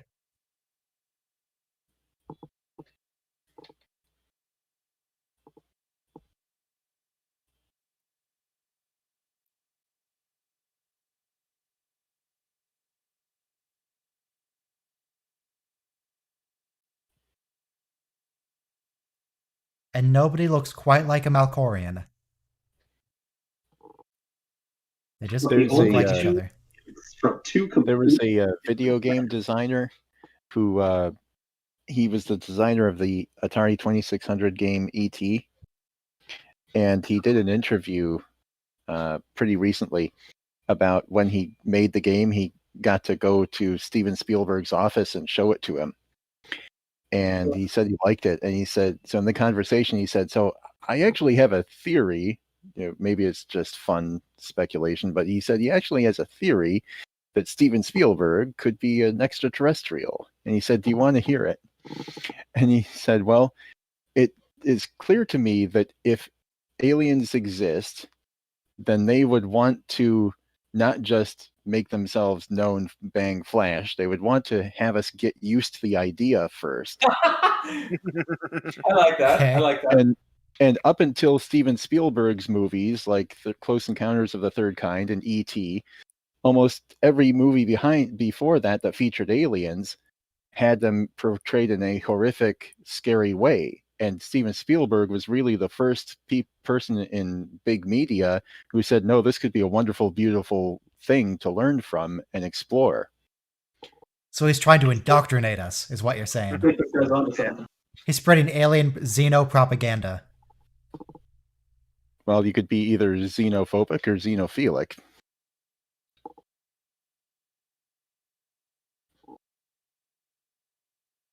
Or neutral. So how do you feel about xenos? Are they filthy xenos who need to be exterminatus, or are they pretty cool? Well, people are people, no matter where in space and time you find them. And exterminatus is exterminatus. There'll be groups of people doing Yeah, but they're good, not us, though. Groups of people doing good and bad, and everybody trying to live with both of them inside of them. Yeah, like it's in the name. Exterminatus. You kill them if they're not us. That's how it works. It's in the word. What do you think of Xenos who get their symbols wrong? Speaking of preparing humans They're for disgusting. aliens, Go on. I posted a link in chat. The random Israeli security chief is like, "Oh yeah, by the way, there's a Galactic Federation." Oh yeah. Though, didn't that guy also like put out a book that he was trying to sell people on about aliens? I don't know. He came out around the same time as Avi Loeb started talking about the Oumuamua comet asteroid thing. Can't hear you very clearly. Speak up, man. I'll just turn you up a little bit for the stream. There you go. Test. That's unfortunate. I didn't change any settings. It sounds like you're distant from your microphone. So you just gotta grab your microphone and bring it in real close so you can talk directly to the stream. Or it could move it back into position. There we go. Get real close. Oh yeah. Everybody, get about an inch away from your microphone. It's very important. Let's get it all. So yeah, how do you think we would react if aliens were impersonating people, like Steven Spielberg, and just talking to people? That would probably be somewhat concerning. Like, what are you doing here? How long have you been here? What have you done while you were here? No joke, one of the managers at my work does literally refer to people as human. Like, hello human, how are you today? That's literally how she speaks. Okay. Not even joking on that. That's odd. Yeah. So hey, test. Yes, we can hear you. Sounds about the same. Fact. Fun, really? It doesn't matter. I just trained you up for the stream. Don't worry about it. That's unfortunate. Fun fact: Logitech G933 wireless headset. The power button sucks, and if you move your head too fast, it loses contact, and one of your ear cups goes out. And I guess so does the microphone. Nice. Okay. Yeah, it's fantastic. What? Hang on. What headphones am I wearing? I don't actually know. Let me look up my order history, because I don't think it says. I only know because I had to look this up on YouTube, and I found 10 videos of people with 5 different ways to fix the problem. I've had to disassemble one of these things twice. I'm wearing Anker Soundcore Q10. They're okay.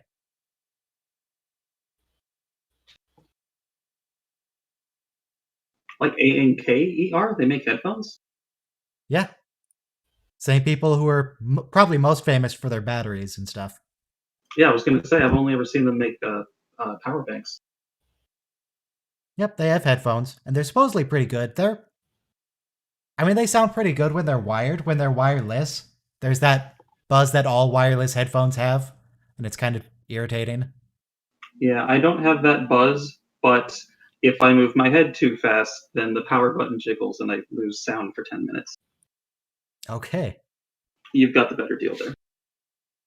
See, I just keep mine wired. Works pretty well. Has they explained why they don't just beam Riker out? They don't know where he is. They can't find him. Oh, that's right. Okay. And they don't have a super advanced spaceship that can detect alien life forms and biosigns on planet from orbit. They don't have Yeah. that. Yeah, they don't have Totally that. gone. So how do they not know where the communicator is, though? Probably Right? destroyed. Did they just? Well, if you're brought into a hospital, normally your possessions are stripped from you and put in a bag and put in and locked in a place for you to get later. Yeah, the doctor said that they didn't find his metal pin, so I guess someone would have stolen it from him off the street. Yeah, he got like mugged or caught in an explosion or something. He was unconscious. They just Hopefully fell they off. actually got that back, or there's just going to be some burglar out there walking around with ancient alien future technology. Or Well, they no, could just beam him on board the Enterprise and get it back. Yeah. what actually that happened would was not be covert, would it? they told O'Brien to just beam him up. He beams him up, and it's just like a little girl looking confused, holding a comm badge. Yeah. Or just beam the actual badge itself and nothing else. That would solve it. Weather balloons. It's very specific. I think I've heard that before. Thinking weather balloons are aliens. Parallel Hmm. evolution is amazing, isn't it? I don't know. These guys don't even have digits on their terminus.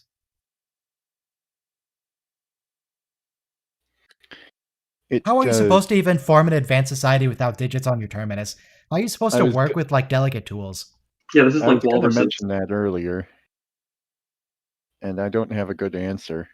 I think walruses have more dexterity in their flippers than these people might. Now I'm imagining a walrus doctor in this hospital. What's even better is you can imagine Tusk. Also, there's one episode where like Troy gets an implanted communicator, but they just don't do that here for some Gentlemen, reason. if you would direct your attention to the stream, please. A very important picture for you. Dr. Walrus. Dr. Walrus. Beautiful. Or alternatively, the Kevin Smith film, Tusk. He's even wearing a tie. How'd he tie the tie? Very well, thank you. Better than these guys did. None of them are wearing ties. They're all on the turtleneck. I mean, that's good for them. Ties are the worst. I refuse to wear one. I will never wear a tie. Just completely pointless pieces of fabric. They are pretty annoying. They don't do nothing. They just get in the way. They take time to just get rid of it. Also, yeah, apparently his secretary was totally cool with the alien in the lobby. She didn't care at all. She didn't scream or anything or call the newspaper. She just thought, man, that guy looks weird. On a slightly more, speaking of digits and stuff, on a slightly more serious note, I once saw a what do you want to call it? An appendage or something like that, the prosthetic that you could strap on your head, and it was an elongated Pinocchio-shaped nose, and you could use it to use your cell phone. And looking at this, I thought, why? And yeah, if you think about this without knowing the background, I guess it makes no sense. Why would anybody choose to do that? Until you think of somebody who's totally paralyzed, for example, or has no hands, and then that is how they would use their cell phone. Yeah. You look a bit like a woodpecker, but you got to do what you got to do. I'm getting strong Thing Longer flashbacks here. But he never invented that. It was only What If. Oh, yeah, no, you're right. You're right. That's why it's a flashback.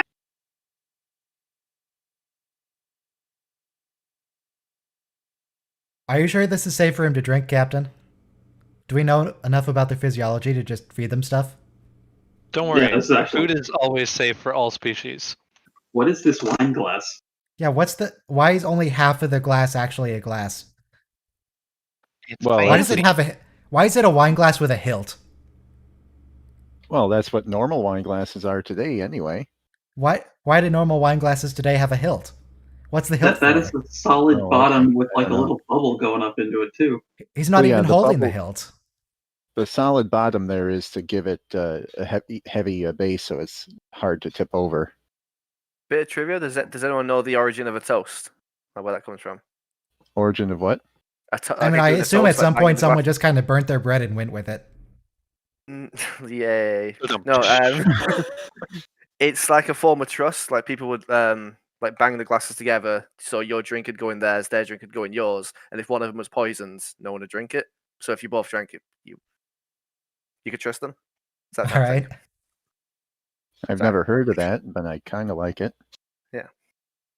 Like how a salute comes from when a knight in armor would raise his visor so his opponent could see who was facing him. Ah. So what you're saying is that Captain Picard and this guy don't actually trust each other because their wine didn't touch? Though they did Yeah, pour pretty from much. the same bottle. Yeah.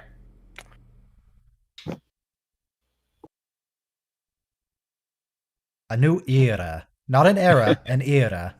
Yeah. Typical Brit. That's how you say it. It's an era. Typical Brit. You bunch of xenophobes. Lawyers. We got rid of you 200 years ago and we're going to stick with what And we got. we're back. We're coming back. Which is Oh, I think Actually- I think you got your own problems to worry about. I wouldn't try and solve another country's No, we problems don't. right now. We're a perfect nation. I don't know what you're talking about. Nothing's wrong with England right now. It's cool. Nothing at all.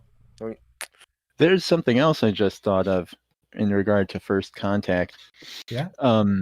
The Star Trek exhibit came through the what was it? Would have been 2019. Yeah, it came through the exhibit.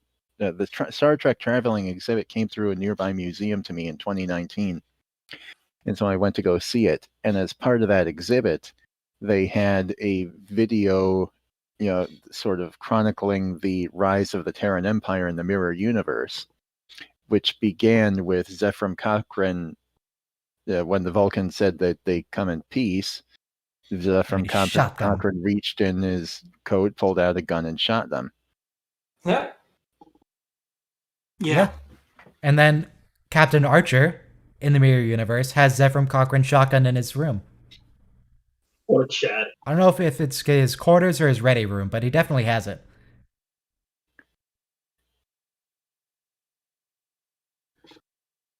Enterprise and Discovery. Hey, that was a really good anecdote about how Toast came about. Thanks. Oh, here's my There least it is. favorite scene in the episode. I was No, he just was- redecorating. He was about to one flew over the cuckoo's nest. He was just getting a little bit of a workout. Like Sarah Connor. A lot of manners comes You were from saying- that same safety aspect. Xenophile?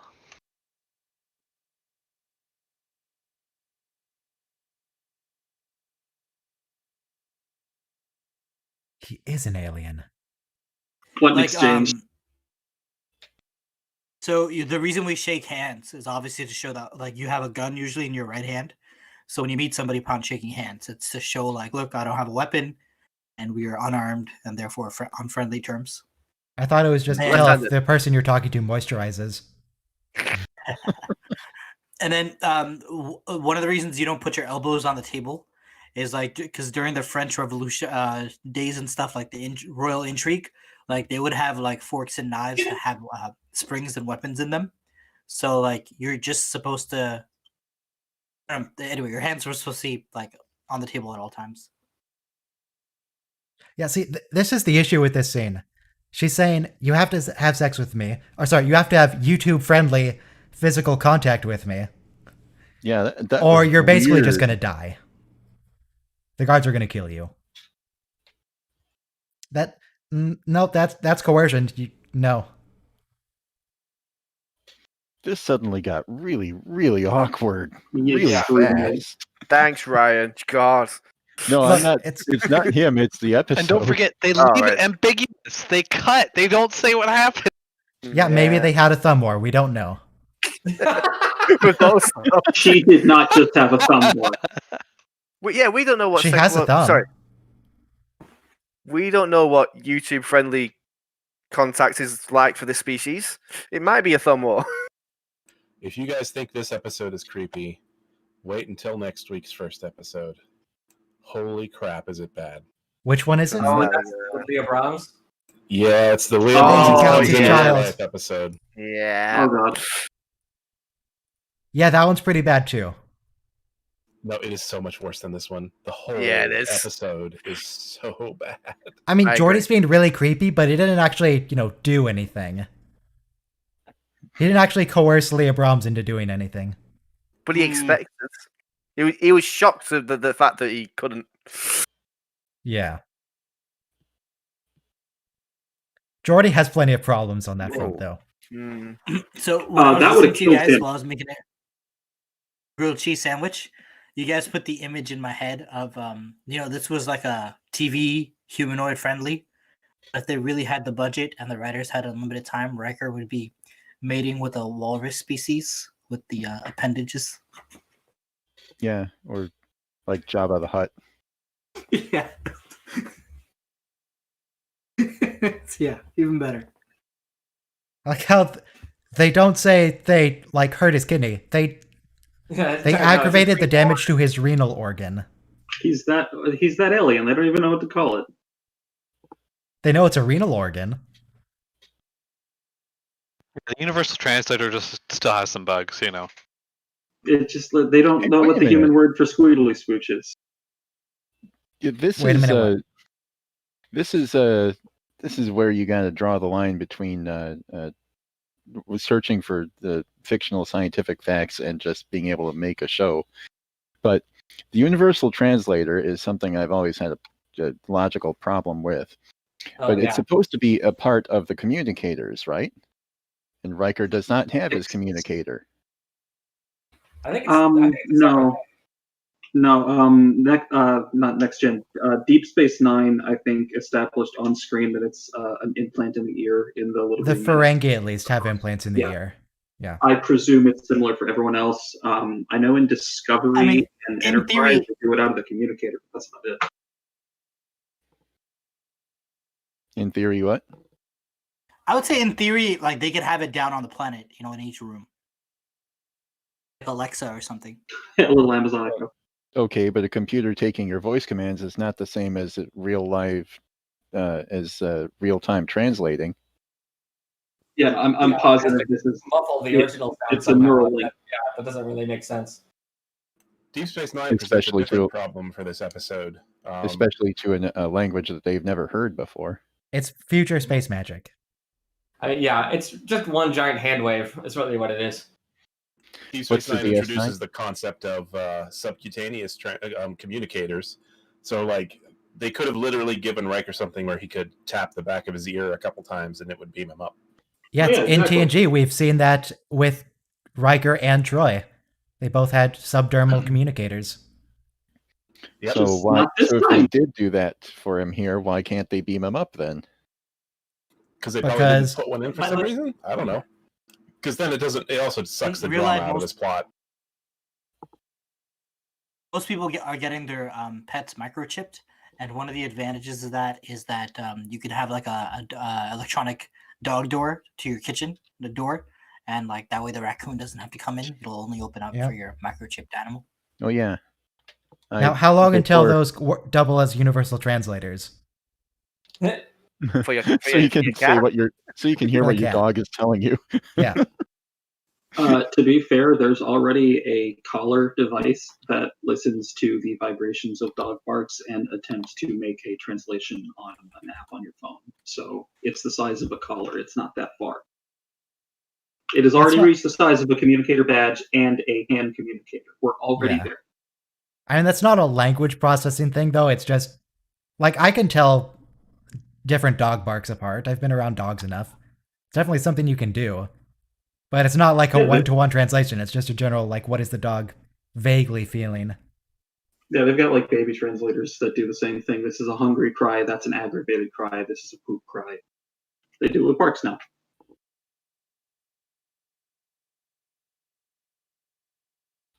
If you have a dog, you should definitely be able to tell what the dog is trying to say when it barks.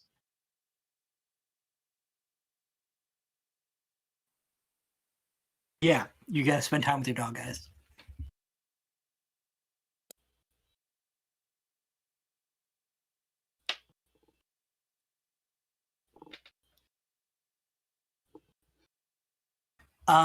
This episode was kind of cool though, because it had like an androgynous alien species.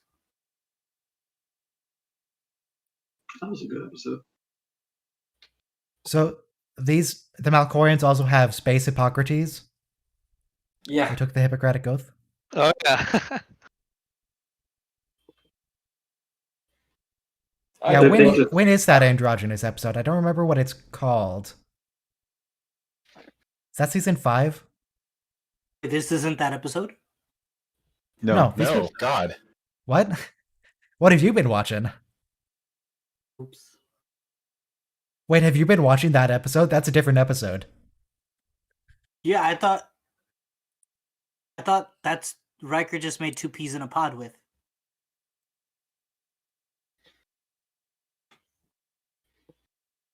Who is on your screen right now? What are you seeing? Mirasta. Well, I think you're either ahead or behind because Marasta's not here right now. But Okay, no, but it's But- Captain Picard and this old guy. yeah. Okay, The you're episode's watching the called right The episode. Outcast. And it That is was the it. 17th Oh. episode Yeah, of the 5th that's- season. That sounds right. The Outcast. I confused the Outcast with First Contact. Thank you. Yeah, these guys are... No, they're just men and women. So yeah, I was wondering why everybody else is identifiably male and female, except for the person Riker's boning. Excuse me? The person Riker was having YouTube-friendly physical contact with. It was a hand massage. That's all. It was a hand massage. She did. Hang on. She doesn't know how that system works. She literally asked him to show her. Maybe Oh, that's he right. was He clever. just, like, said this is how we make love, and then they had a thumb war. It's I like mean, if you- The space rocks from the... What are they? Zerillians and Enterprise? yeah, that's You what I was dip your gonna hand- say. When yeah. they both dip their hands in the gel. Actually, I've started watching Enterprise with some intent, thanks to you, Ryan. So, because I know It's a good series. Yeah, I mean, I wasn't so much of a fan, but actually, it's growing on me now. They had a good run. Oh, there's a rumor that says Scott Bakula might be back. Yeah, I wouldn't pay any heed to those until we actually get something announced. There's always rumors I saw about him- something. I saw him on NCIS. So Yeah. I'm pretty sure he's back to doing episodic television. Well, he's been an actor forever. Yeah. He was He's been a major lead actor forever. I watched him from Quantum Leap days. Yeah. That was a good show. Well, it was a very good show. He was better on that show than he was on Enterprise. Sorry to say, Ryan. Okay. Everyone, if I get banned, you all will know why. Yes, we will. Oh yeah, maybe Bill. Maybe you're right. Maybe it's like the Q. They just tap fingers and they're done. Oh, that was so good. Oh no, you were good. Oh no, you were good. Imagine trying to have to explain that to your 12-year-old son. What would happen if a Q like held hands? Would that Something would blow up. is that more of the same thing, or is that a different action entirely? You'd need a sensor bar, like a big. I mean, I'm pretty sure if we could actually experience it, it would be something like a fireworks show. I think So I did think we're describe establishing it. here this guy, who's acting director, is a terrible doctor. Yes. Surely he's going to lose his medical license for this. I mean, he's also the one that like punched Riker and injured Yeah, him. he assaulted his patient. And now he's killing him with drugs. I guess he didn't read up on Space Hippocrates. Was that injection to wake him up? Yes. Yeah. It's like getting his heart pumping and his brain working, and that's the last thing he needs, and it's going to kill him. This also reminds me almost necessarily of the movie Independence Day, where Brent Spiner had a guest appearance in it. A guest Yep. appearance in the movie. That's not a thing. Where Brent Spiner had a minor role in the movie. And Yeah, it's the crazy science guy. The government scientist. Brent Spy, the science guy. But he comes back in the third movie, I think. The second one, yeah. Even though he dies in the first one with Yeah, they the had tentacles going to him and everything. Yeah. I was like, I never thought we were gonna see him again. Dr. Sung's ancestor. Can we vote in Chancellor Durkin 2024? Can we swap out for Durkin? Durkin's pretty cool. Durkin. Yeah, he's a little too conservative for me. What do you mean he's too I conservative? want He's Jared massively shifted the entire social landscape of his planet. Yeah, but he wants to interrogate the captive. Only until he realizes that it's actually dangerous. I want Ardra. Well, when he changes his mind, he'll get my vote. But he Okay. hasn't done that yet.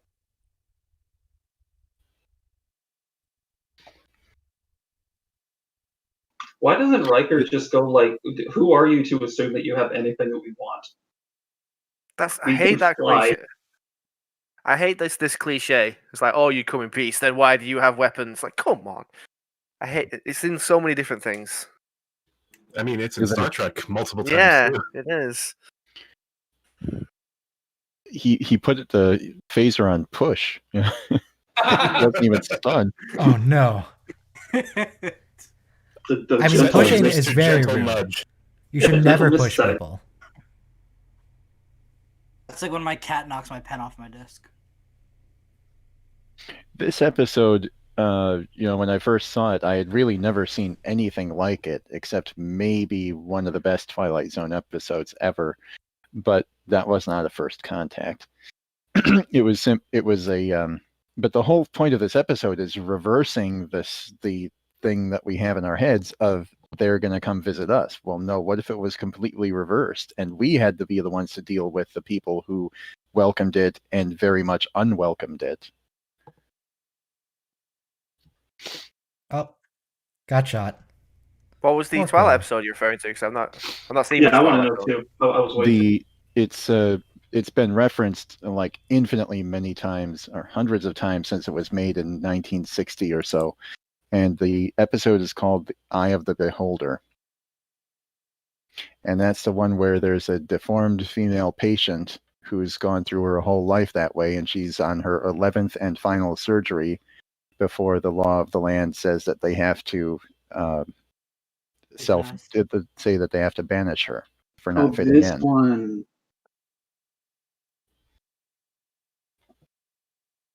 And the deformed lady is just a normal looking lady, and everyone else is deformed because they're not like us. Oh wow. It's one of the most powerful television episodes ever made of anything, I think. Yeah, that is a good one. And the question, and so at the end of the episode, the normal lady look at the meets, desk. Durkin also has a desk crystal. Hey. Oh. At the end of the episode, the deformed lady meets a man who looks similar to her, and her question to him is, "Why are we made to look this way?" It's because God hates you. Is that not the lesson? No, but okay, sorry, go on. So yeah, continue. He's only human too, so he doesn't really have an answer to it. He does give her an answer. I don't remember what his answer is word for word. But it's another very much, completely inside out thinking. And it really gives your mind a twist of, well, why do we have the view that we have then? Yeah, the original series kind of hit on that when you had the aliens with the right side of their face was black and the right side and the left side was white. The other ones were right side and black. And then it's like when they first see each other, they're like, "Oh wow, they're the enemy," and like you look exactly the same. It's like, what are you talking about? We look nothing like each other. Can't you see? I failed to see the significant difference. And then one interesting thing is like, I mean, it was kind of messed up for Star Trek to have this line, but they have Uhura, who's played obviously by Nichelle Nichols, who's a Yeah. black actress. She says, "How could they be fighting all those years over such a small difference?" And like, it's literally 1969. Like Martin Luther King is barely dead a year or two. For her to have for that actress, I don't know. It was kind of insensitive for that actress to speak the line. It's like, Motion detected at the front yard. Motion again. We have motion in the front yard. What's happening So in the front much- yard? It's a busy front yard, man. I'm back. welcome back. Not So is motion. someone in the front yard. I said I was going to go eat, and I might be back tomorrow. I'm not sure if I said that, but I thought I was going to be back tomorrow. But I have more time, so Yep. that's good. I like having time. Delaying the war program. See, I Too wonder. conservative. Yes, diverting all the funding to social development and education. Very conservative of him. Yes. Here's another inside out parallel thought. So do the people on this planet here, do they have a science fiction series equivalent to Star Trek? So, you That's know, just, and Honestly, That probably question's too not. And as a serious answer, I think they wouldn't because they're still on the we're the center of the universe thing. ooh, yeah, actually, and the- Glasses Guy is supposed to represent most of the population, which like does not like aliens. They probably only have like Independence Day movies, nothing but Independence Day. well, for the record, Galileo was exonerated by the real life Catholic Church in 1992. A little late, but they got there in the end. Eventually. Yeah, and there's a whole sect of Catholics who think that the church is committing heresy by doing that. Well, like There- I said, people are There people. are plenty of people in the church who think the Pope just is wrong about everything. Because this Pope is actually pretty nice to people. It's like, no, how dare he? I mean, he's a Jesuit. They're like the hippies of the Catholic Church. So Dirty hippies. He's literally the Pope, though. No, he's a dirty You hippie. follow though. him. you're not wrong. You can't form your own sect where you like reject him, but they have. It's kind of weird. They're radical Um, anti-popists. Yeah, funny. But the only time I think you see TV in Star Trek on an alien civilization is in the episode Bread and Circuses, when they show a planet where the Roman Empire never collapsed. And they do gladiators at the Colosseum on TV, which is pretty much how it'd be. I want So to there- see. So no, they don't watch Star Trek on this planet. No. They should. I want They to see should, an yeah. episode dedicated to one of these pulled out of their species characters. Besides Yeah, Saru, that'd be interesting. probably counts. Saru counts here, but he Yes. doesn't though because he was already in Starfleet. I want to see. We didn't like, see the her, early like, years next of his working with Starfleet, his academy years. Yeah, I want to catch up with That's this a lady spin-off for 6 you. months later. Saru the Academy years, I'd watch that. I mean, I it's would too. unclear what his status is in Discovery Season 4. Maybe he can have his own spin-off. They did say that he's not leaving the show, but he's obviously changed positions. Yeah. Admiral Saru. So, You know, would Galaxy's I'd- Child or Sub Rosa be a worse Valentine's Day episode? Which is worse? The one with the Galaxy's rape in it. Galaxy's Child. Sub Rosa's Oh, Sub bad. Rosa would but steal the it's- cake. Yeah, Sub Rosa would steal the cake. Sub Rosa's bad, but the episode is not out there to. Hold on. The We're episode also- doesn't start with Geordi being completely and absolutely 100% a stalker, and then end with the woman being stalked and the stalker sitting, having drinks together, and laughing over his stalking. It's just so bad. And the lady apologizes for being stalked? Yes. Mhm. Yeah, Wait, that's a thing. No, we are doing What that about next. the one where Picard So falls in we love would just push with that off. Lieutenant Darren? Yeah, we're not doing Galaxy's To watch Child that for tomorrow. Valentine's Day. Hmm? Where Picard plays the piano in the Jeffries tube with that lieutenant, then he sends her on a science mission, and then he has to like Yeah, transfer that's her. 'cause that's she lessons. almost That was died. one of the ones I suggested, but Ryan had already decided on Okay. Sub Rosa. So Yes. I have made an executive decision to not do Lessons, even though Lessons is a very good episode. But, I mean, we have to watch Sub Rosa. Okay, Sub Rosa it is. Okay, so now So, 1 minute Ryan countdown is for First Contact, the movie. No, No, it's always threshold.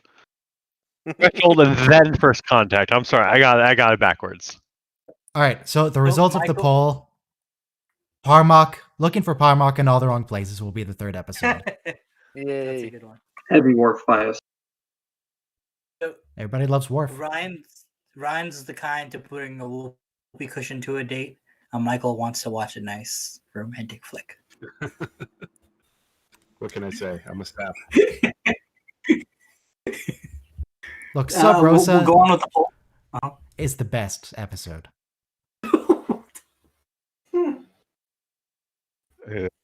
I want to make a video. basically, you Go ahead. see the show coming to an end for sure. I really want to make a video. I've had this planned for a while, and I've actually started on it. That's all about, like, 50 reasons why Sub Rosa is actually the best episode of TNG. If you can pull 50 reasons out, Dr. Crusher holy always shit. gets to be the star. That video will be one reason that I unsubscribed from Ryan's edits. That's okay. Ooh. Whoa, I have you're subscribed? 18,000 more. I can bear it. Ooh. No, Don't Imagine lie. being subscribed. when I watched through and I started that, and there is actually a lot of good, like, environmental detail. I There's- actually there's wasn't- some it nice wasn't foreshadowing that in there. bad. It's it was just, it was kind of the beautiful. story. Like the setting was kind of beautiful. You know, like the cabin Yeah. and Yeah, the Space Goblin's gorgeous. cinematography. It's just the writing is awful. Yeah. Even the direction was pretty good, by the way. Like the music and the build up and the angles of the and the camera. Andor. It, bring the it ghost. wasn't a bad episode, but it was one of the worst ones. For sure. Everyone, I have a very important update. The people on Discord can probably see this, but for the people in the YouTube chat, if we scroll down the list of online users on Discord, there is Old Man Mammoth online, and his little description thing says, "Survived COVID, nothing can stop me." He didn't die. What a hero. That's good. Yay! He's not here, but he's alive. He's okay. That's what's important. It's good to know. Maybe we'll get him back eventually, after he's fully recovered. Anyway, so I realized in Enterprise. 130 or whatever. You know, Yeah, I've definitely something put it in a high risk category. all right, final thoughts, everyone, before we close out. Thank you, Ryan. Thank you, chat. That's you. not a final thought. Sure it is. Okay. All right. We'll be back tomorrow with a Valentine's Day stream. You know, for the people who aren't doing anything on Valentine's Day. Sub Rosa, Someone to Watch Over Me, and Looking for Parmok in All the Wrong Places. It's going to be 3 episodes tomorrow. Some of which Should are be a good day. 2 of which are good. One of which is Sub Rosa. It's all gonna be okay, boys. We'll be okay. We're gonna be okay. We're gonna get through this. I'm saying it'll be okay. Oh, I thought you were gonna do one from each series. I thought there was gonna be 5 episodes, but that makes more sense. No, just pick the one. All right, we're done. Get out of here. All right. Get out of here, you crazy kids. See ya. Bye.